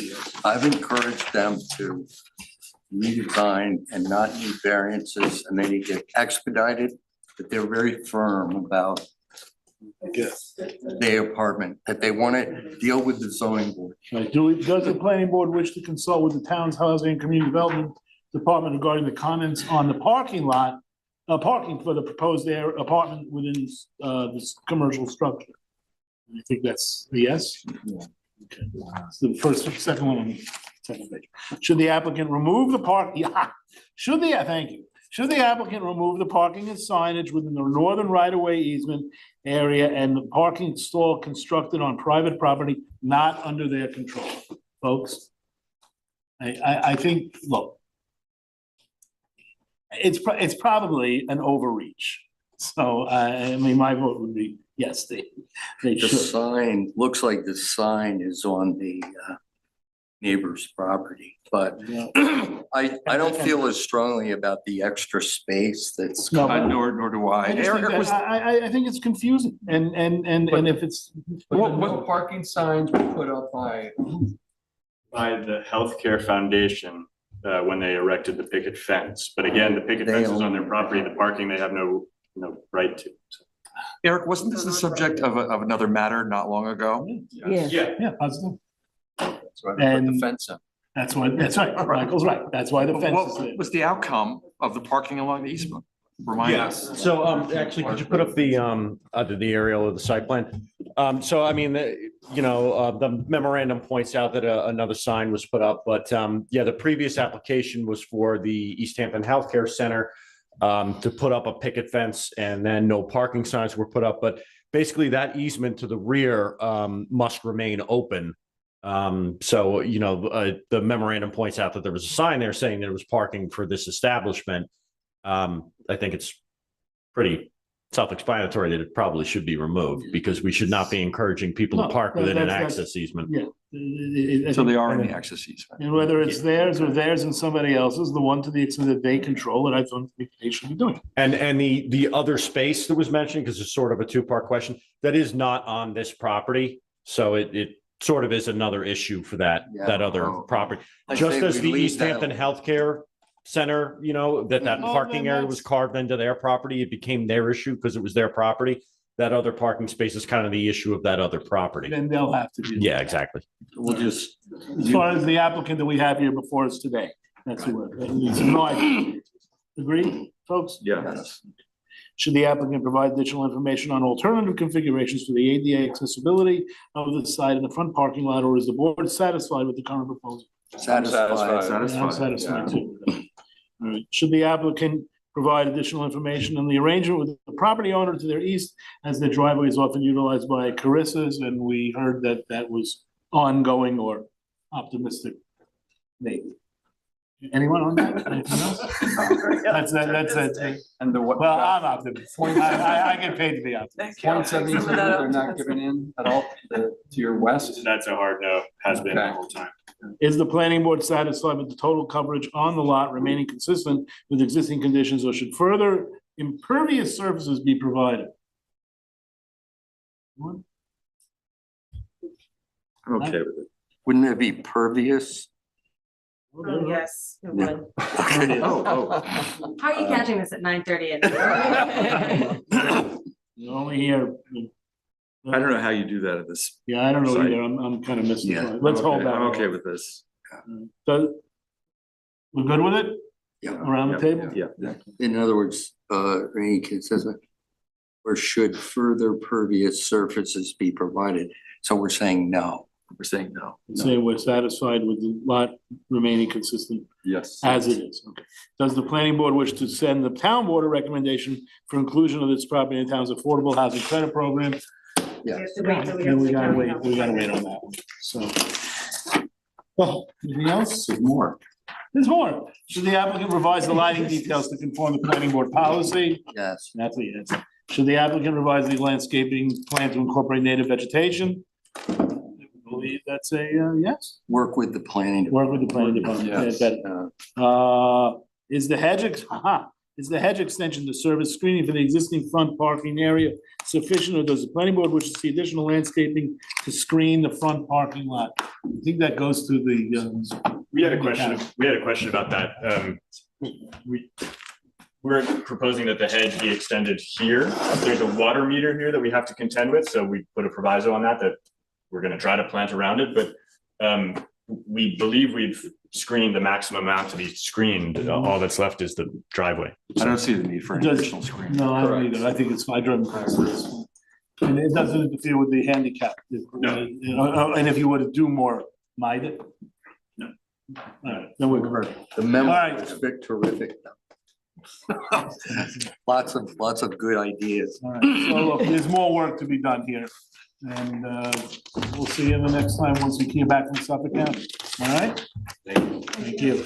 All right, we got one more, 59 Gardner's Lane, which is an Eric show. Complete. Well, we don't have planning department.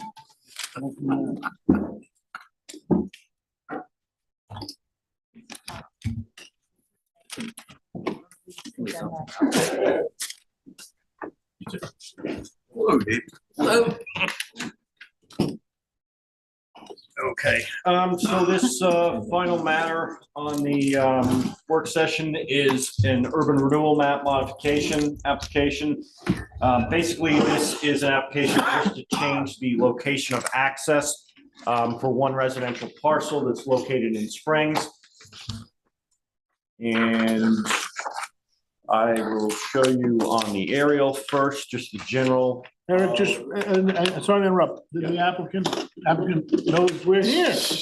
I didn't think, I think it just like, She loves like it. being here. Just a fan.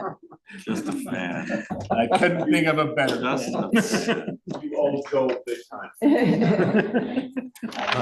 All right, so anyway, this is the location of the property in Springs. You can see to the right is Springs Fireplace Road. And then, well, you can just barely see to the left is 3 Mile Harbor Road, 3 Mile Harbor, Hot Creek Highway. Just showing you the urban renewal map. This is, so basically the lot, you can see that there's a drawing here of an X and a new red line. I'm going to show you the renderings that were prepared by our Department of Information Technology. So basically right now, and this is the subject parcel, it's lot 27 of map 16 within the urban renewal study. There's a weird situation here where Gardner's Lane is the road to the northwest, and then Gardner's Lane is also the road to the southeast. So in essence, the applicants are proposing to change the access point from Gardner's Lane to Gardner's Lane, which makes it fun this late in the evening. But basically, this is the existing access point that's required for this residential lot. What the applicants are proposing is to come in off of the northwest Gardner's Lane and then come into the property this way. The memo says that we estimate that new driveway would be about 225 feet. It's probably more like 205, 210. But essentially it would be a longer driveway than this straight chute that is shown. This is again the existing, and then obviously the proposed would be to relocate that access point via a driveway that would be essentially this L shape here. So I just want to show you a close-up on the aerial.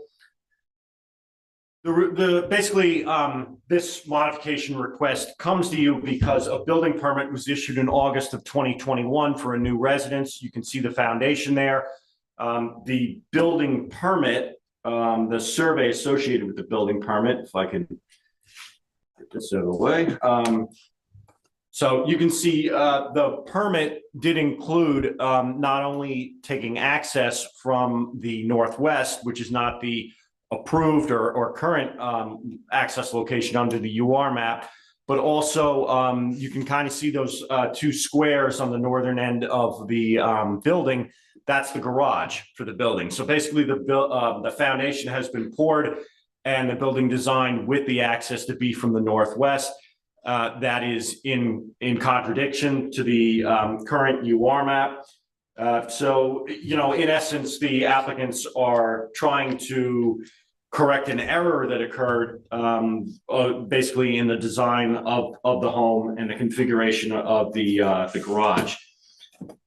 Basically, our main, I guess, issue with this is that, and you know, it's pretty obvious to see here that would require a longer driveway.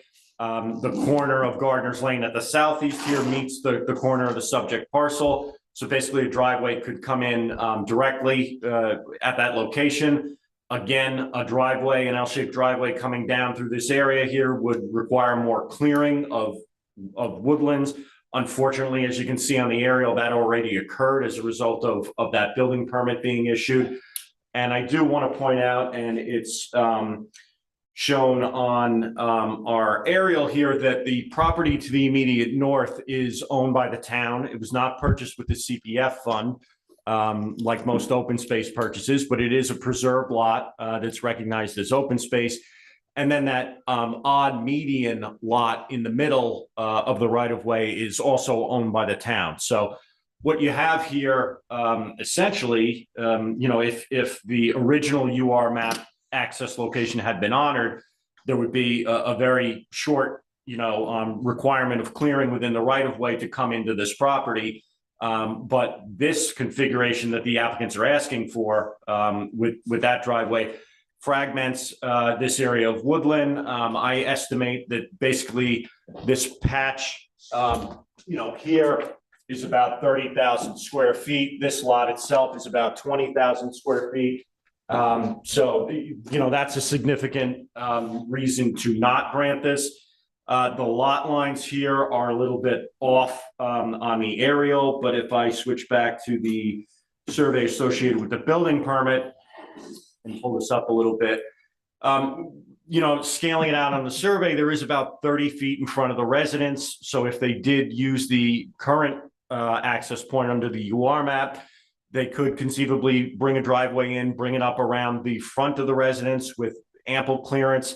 There's about 35 feet to the rear. You can see the sanitary system, though, is located in that area. So if they were going to bring a driveway in that would go to the garage area of the foundation as it's currently laid out, they do have room on site. You know, it would be an odd driveway that would cut off basically most of their front lawn.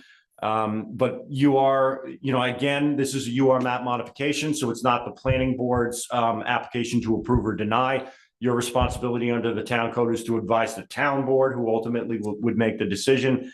But basically, what's being asked of you is to correct a situation where, you know, construction has occurred not in conformance with the UR plan. So, hey, Eric, has the town board ever discussed opening up Gardner's, whichever it is, lane? Which Gardner's? Well, you know, connecting northwest and southeast. No, and that's not the way that the UR map is laid out. There are areas of that right of way that are indicated to be abandoned. Oh, it looked as though there was right of way there. Yeah, there is one for the lot. So you can see under the UR map, just to clarify the map notation here. So this does exist right now. On the other side of that town-owned parcel, there's an access that comes here to provide access for some of these lots. This, again, being owned by the town, technically under the UR map, this hashing indicates right of way to be abandoned. Normally, an applicant can claim the halfway point of the right of way there. Obviously, since the town owns this, there's no intention to abandon that right of way. I see. Which would block off the access technically, although it could be debated whether or not the subject lot has the right to abandon to the halfway point of that right of way. That could happen, but essentially, this is all closed off. This is all closed off under the plan. It can't connect on to the left of that odd pill-shaped lot? What do you mean? Gardeners to gardeners. Yeah, from here, Yeah, from there, now go up.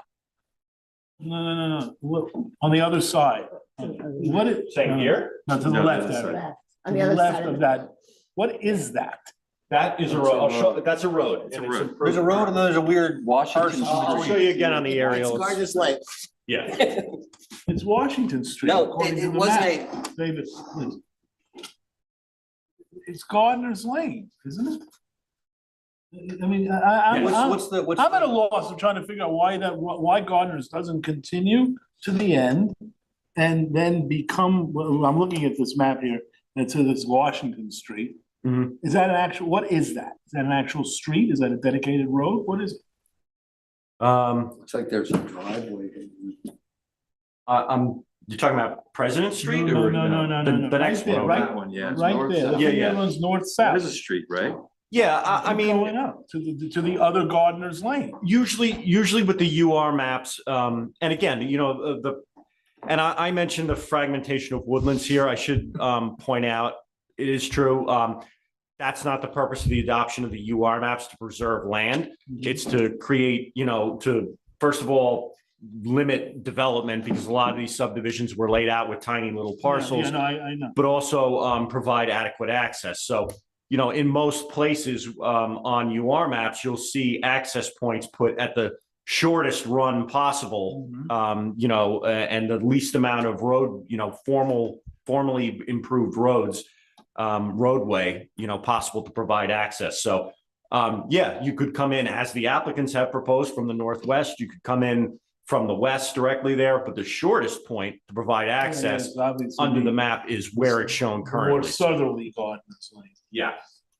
All right, anyone have any questions? Let's get right to it. A million questions? Well, one quick question. What's the difference in clearance? If they have to come in from the bottom of the lot, that point, and create a driveway to go up to the garage, that they need to clear that part of the land, because right now the building envelope is not part of that area there. So what's the difference between clearing that part On the other map. and the clearing that has to take place if they leave it the way it is? It's a good question. And since there isn't once you get onto the lot, there is no, real width requirement. There are certain ones for access for emergency vehicles, but it's kind of erroneous to think of it that way because as soon as they gain access to their lot, so in theory, they'd come in 20 feet here, that's clearing on their lot. You know what I mean? So it's not, you look at the area and you think, oh, that's woods that are going to be removed, but that's property within their lot. They could remove it as long as they're within the clearing restriction. So it's kind of, I know what you're asking. You're saying if they came in here, how much of this woods that I'm looking at would be removed to get around to the garage, but that's their property. You know what I mean? So they could, in theory, there's a clearing restriction, but they can make most of this lawn. It's a small lot. It doesn't have a very high clearing restriction. I think you're better off served just looking at the existing configuration versus the proposed and the clearing that would occur within the right of ways, which is very minimal here versus being a run of about an additional 200 feet and a cleared width of 16 feet. In other words, clearing on their own property versus clearing on Exactly. town property. Exactly. Is the question that for this board, of which do we wish to recommend? Exactly. It boils down Well, to- it's not actually town property. Well, town right of way, right of way. that was not to be improved previously. I mean, the other If one, you- yes, the one immediate north is town owned. Right, so that's the The question. rest So of it is- it's not to be improved. Exactly. Yeah. And there was a mistake made when they gave them the building permit. Yep. Essentially, yes. Somebody should have recognized that they were gonna have to go through the unimprovable land to get, if they were going to have access, otherwise their property's landlocked. So that must be clear to some extent, or they couldn't get construction. Well, you can see it. Yes. Yeah. It has. Construction road. Yeah. Yeah, right. Which they built, or that was. Well, they got the permit and seemingly drove in the They way just say that. that we're going Build is this an way. interesting use of the word build. It may have been that it occurred. Occurred. Let's use occurred. All right. So, I mean, that is the other side of this. In some ways, the damage has already been done. But again, you really should look at it just of the UR map, what makes sense as far as, the appropriate access point. Mistakes were made clearly, but it really isn't a good policy to go and amend UR maps just to correct errors that occurred. In the building. As unfortunate as they are. Okay. All right.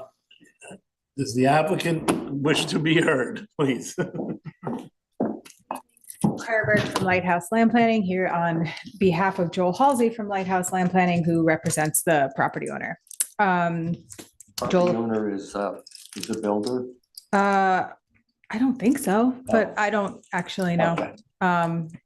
He's building a house, Okay. but as far as I know, it's his residence. So as Eric summarized, this property is UR parcel 27 in block 36 of old file map 16. The subject application is to redesign the assigned access point on the map. As was noted, the town issued a building permit as per the July 2021 survey, taking access from the location that is currently being proposed. And that survey that was up before is actually an older one. There's a newer survey that has a pool on the south side of the lot. So, in order. Thank you for complicating things. Yeah, so in order to redirect the improvements to comply with the UR access, it's incredibly tight and, I don't want to say impossible, but pretty impactful. The building permit was issued based on the current configuration. There's no easy way to accommodate a driveway. You would have to, come up along the side of the pool. This is the front of the house where the front stoop is. This is the septic system, right? So we'd have to come all the way up this way, come around this way to come into the garage, or alternative. I don't even know if it actually could fit over here. The well is right here. So there's just really no practical way to bring the driveway in to get to the existing garage that is legally permitted. When was the pool permitted? I don't know, but, Yeah. it hasn't been? Oh, okay, well, you guys know more than I do then. Well, then I guess they're proposing it as the revised map was April 2022, so. Okay, but is the pool there? It's built. They put the pool in? Yeah. Please, Mr. Blue, please. Yeah, let me, if you don't mind, I would just like to finish speaking. Let me understand. So these areas are not. They're from the spring of last year. I want to understand something. Did they put the pool in without a permit? I'm not aware of that, if that is the case. That's an important question to me. Sure, absolutely, and we can get back to you on that. I just don't know the answer to that. Eric, do you know? Can you pull up govern, see if there's? I did. I see no record of a building permit being issued for a swimming pool. We did receive public comments late today that included photographs that indicate that a swimming pool is being constructed on the property. I'm going to make a suggestion. I don't know if the board is going to go along with me on this. To me, if a permit was issued after the permit was issued to access from the north, okay, which is the genesis of why you're here. If subsequent to that, the town issued a permit for a pool on the south side, I want to know that. Sure. Because that is going to have a very big effect on how I view this application. I understand that. So, Am I? yeah, 100%. Do you also feel the same way if there isn't a permit? Well, and I think the determination, let me say it this way, the determination, my determination of whether I would be supportive of an access on the north versus supportive of an access on the south, especially if there is a pool, would be determined, whether they went and dug a hole themselves or they had permission of the town to do that would, to my mind's eye, have a lot to do with whether I support the application to be on the north. Because to be on the south, if there's a pool there and it was permitted, then I would view it, I think I would view it differently. So are we tabling? Is that what we're doing? I think we should talk about it though. 'cause Well, I mean- no, go ahead. If I could just continue, because there are, I mean, there are other points to this application that I understand the pool obviously matters. You need to know what you're looking at, but Yeah, well- there are other elements to consider aside from the fact of whether or not a pool permit was issued. So prior to the submission of the UR map modification, we reviewed the existing UR maps for the area. The proposed modification appears to be consistent with the objectives and the goals of the UR map of reducing density and planning for efficiency and reduced road maintenance obligations that are ultimately to be shared with the town upon dedication of the roads as such with the UR program. In fact, all the access locations would have no impact on this objective. And then to further that point, when you look at the UR map scaled out, when you were talking about the connections of gardeners, right now, if you type in the address of this house into Google or anything, any sort of emergency services, you come from Gardeners Avenue that comes off of 3 Mile Harbor, right? So there's a direct access, or there would be, through that existing to 3 Mile Harbor. Alternatively, if you go to the, wait, could you go back to the UR map? Thanks. Sorry. If you go to the approved access point where the X is, that has a gardener's address. So if you look at this, it goes, you're along Gardeners only for a small portion. I think is that Fort Pond Boulevard, or what is that below Gardeners? I'm not sure, but you would have to come off Springs Fireplace, go on that road, right? Harbor Boulevard is Harbor. the one that connects. to Thank Springs you. Fire. So you'd have to go on Harbor, then go up to come to this corner of Gardeners. So just from a safety standpoint, having a direct address that has access to Gardeners Avenue matters. And then just to further I know Erica spoke about the lot that was acquired by the town. The modification, it makes sense under the UR map goals and objectives. The fact that the town acquired the adjacent lot isn't indicated on the UR map. And the owner of this lot purchased it subject to the UR map. It's not a change of circumstance. It's a reason to evaluate this modification in any way other than on the adoption of the UR map. So in other words, the fact that that was purchased through, a small lot acquisition fund to reduce density, right? That's not shown on the UR map. You're evaluating this on the merit of the UR map, not on that purchase. And then, Oh, go ahead. I have a question. sure. So in addition to that, the clearing, that the memo states that the clearing required for this would be, roughly 3,600 square feet, right? The clearing implicated is along a roadbed. It's not the interior of a property. And irrespective of the town granting of the modification, those areas could be legally cleared by the applicant or an adjacent landowner as part of the development of the UR lots. The only change to this analysis is that the property adjacent to this property was acquired by the town, which hasn't been recognized by the UR map. However, if you focus just on clearing, the denial of the map modification would require additional clearing that exceeds the access cleared to provide access to the garage.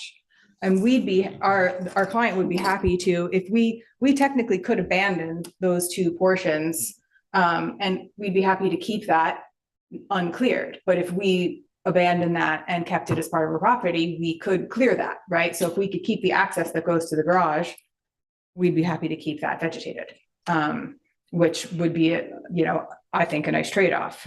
So, I mean, unfortunately, the burden for the property owner, that can be remedied relatively easily by modifying the UR map. The development of the property commenced using a valid permit.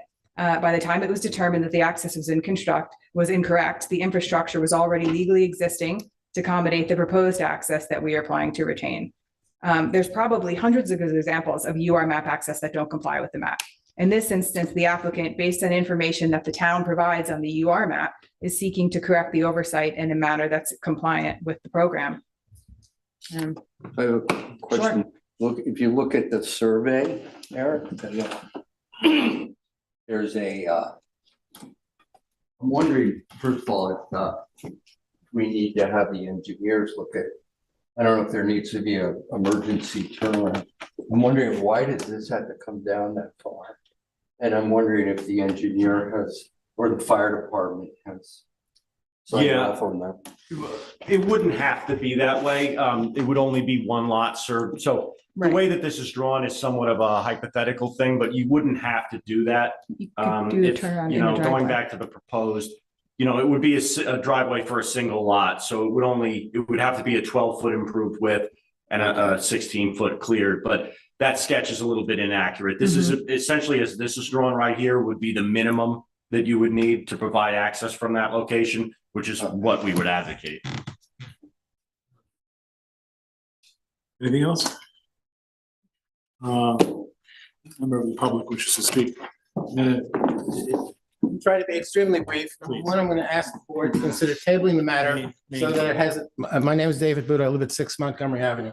I'm going to ask the board to table this matter to give you an opportunity to read the submission that I submitted today. Obviously, this matter only could come to the attention of the public when it was listed on the agenda this Friday. I happened to be in Florida until Sunday night. I put together a memo which has lots of information that will be very interesting and is highly relevant to you. Let me give you the highlights. I'm just going to do the highlights. The requested modification would necessarily violate the town's existing property rights.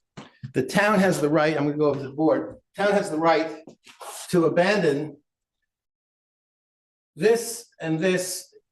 The proposal would require, would prevent the town from closing and connecting its two owned properties as the UR map current map requires and allows. 2, the application if granted would disrupt and interfere with the long-planned town park located to the west of the subject property. I've given you a copy of the 1911 original subdivision map that proposed that and designated as a town park, the area to the left of the subject property. In 2004, the town acquired, as Tara said, through the small lots acquisition program, the lot to the north, that urban renewal parcel, and that is what is now makes it impossible for without the town's consent and participation as a co-applicant for the applicant to force a road to go through land that is to be town controlled and town owned. The only one that has the right to abandon the roadway between the two town properties is the town. The applicant has no right to require the abandonment of the roadway between the two towns' two properties. 3, and this is critical. The applicant, Brooklyn Timber LLC, apparently the managing member is Isaac Tusi, is a sophisticated builder developer that is now in the midst of completing the building of 3 nearly identical modular homes in the Springs and is advertising at least 2 others. Notwithstanding the sophistication and expertise of the applicant, it seems to be intent on ignoring the town building department's explicit requirements and directives. When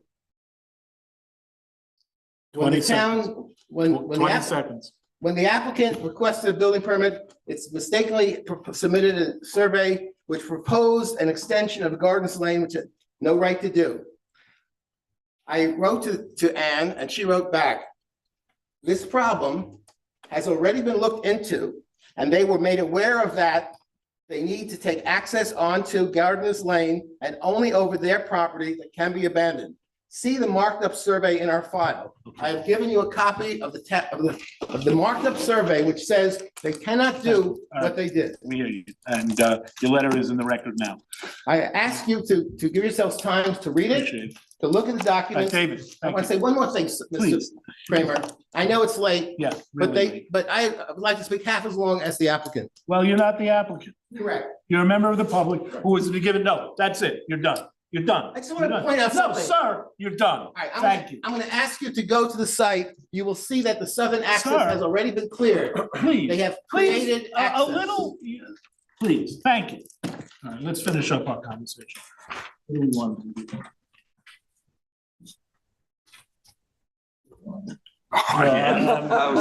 You know why? How is that? Because I looked to my left. It's all right.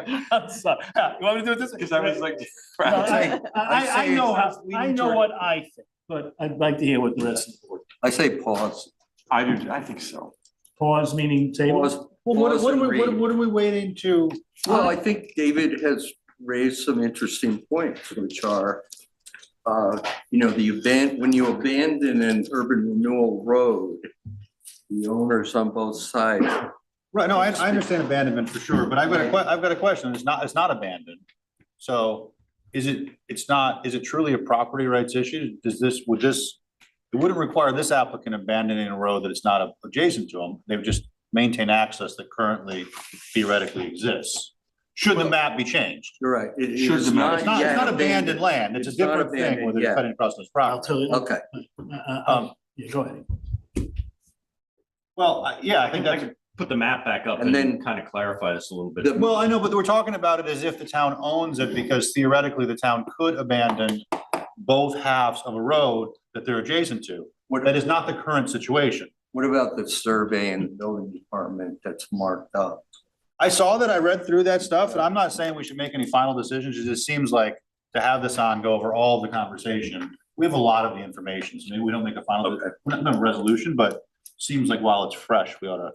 I saw that and I've got questions, but look, this is a terrible situation. And, but I'm a pretty strong believer that, a regular person should be able to go to the building department, apply for a permit and trust when they get it. I'm not saying, I don't know anything about this applicant or this builder or homeowner, or whoever it is, but the driveway is depicted on the CO and then it's constructed. On I think the it's CO or the survey? No. There's no Well, CO. Oh, I'm sorry, that's CO, the building permit, the building permit. The building permit very clearly shows the access that they're now asking for. It wasn't like just a house and they say, oh, it makes sense to have it here because the house was built here. And I think it's a really tough thing to say, oh, the applicant made a mistake. We have professionals in the town. And when somebody gets a building permit, acts on it, I'm not saying that I'm fully in favor of this, but that's a pretty big deal. I have to say that I agree.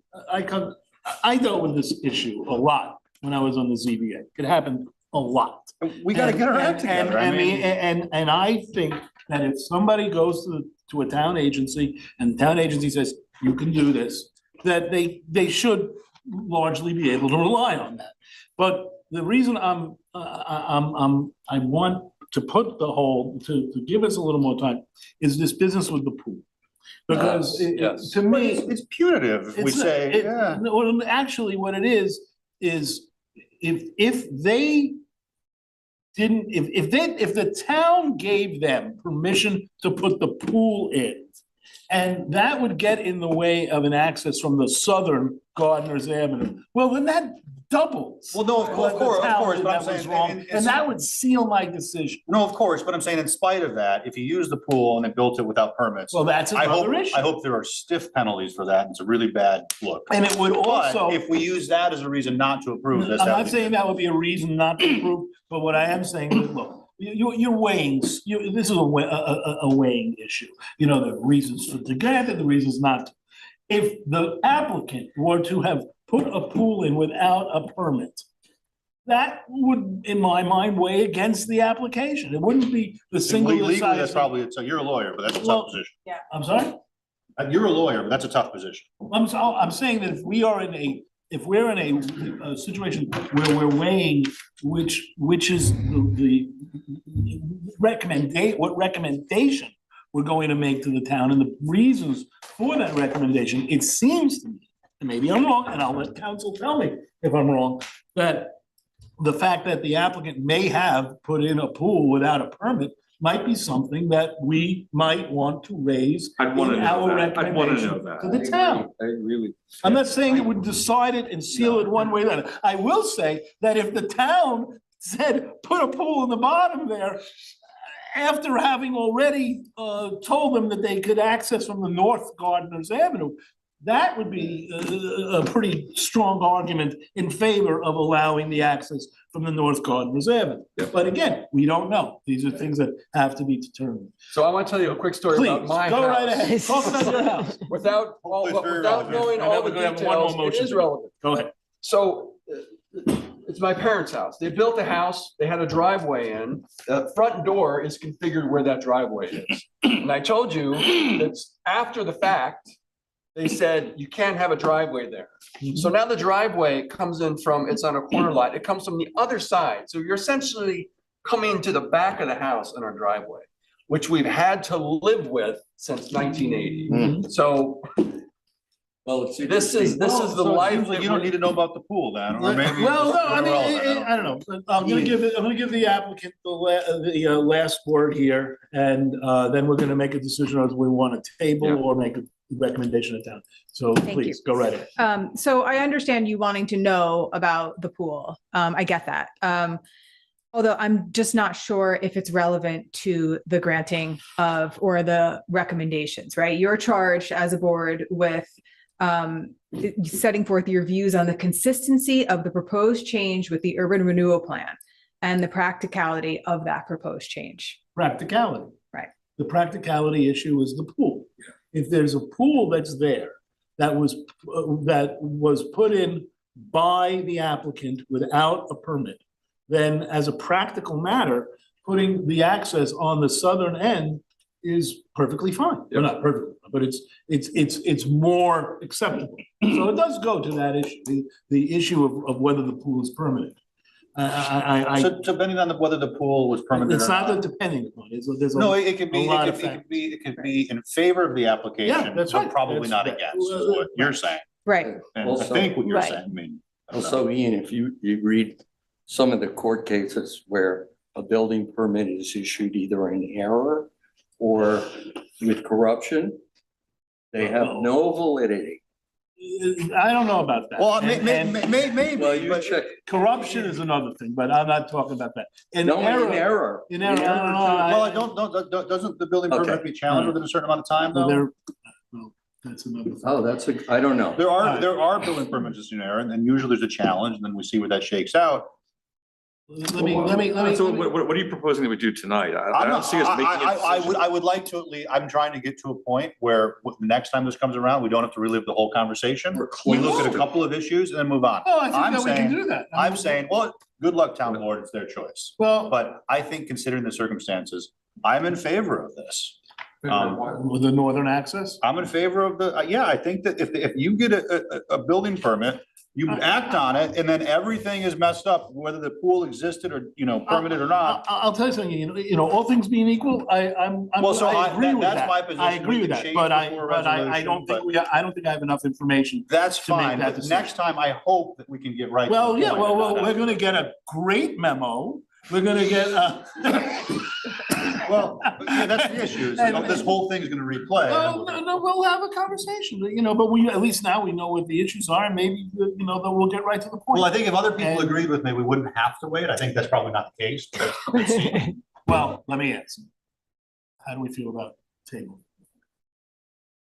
Table. Table? Yeah. No? Okay. What do you think? I agree with you. Wow. I do too, Ian. I want a little more information. Think about it. Okay. I mean, if anything, I want the shorter location. That's what I want. I mean, we're gonna vote on table versus. So what was the story about your house? You guys come in the back door every time. And you like, Confuses lots of people. It's 10:10, okay? No, yeah, it's 10:05. All right? to be clear, I'm not It's having, 10:05. I'm fine to wait in a vote so that the planning department can view your memo. I read your Yeah, memo. there is It's- also that. It's great and it's appreciated. There is also. I just want to get to a point where at least, we sort of have staked some I ground. get a sense that it's 4-2 to table. 4-2 to table. That's what we're gonna do. And when it comes back, hopefully we can get to the point. Yeah, we'll get- Look at this memo, look We're at the gonna pool, get- and yeah, then. we'll target. digest it, and then that's it. So. And then you can Sorry, I talk, can't give you a conclusive answer. Sorry, I can't give you more time, but, we have a policy. I'm trying to enforce a policy. I'm trying to be consistent, so please. And ultimately, it's Thank not you. even us to decide. Motion to adjourn? No, we got one more, You we got got one the more table. quick, we You have a got the table. resolution. One quick resolution. I want a table. You did. In the matter of Glen Valley Associates LTD, conditional preliminary subdivision approval, I read the resolution and move for its adoption. Second, is there a second? All those in favor? Aye. Now, you. Motion to adjourn? Second. All those in favor? Aye. Yes, 6-0.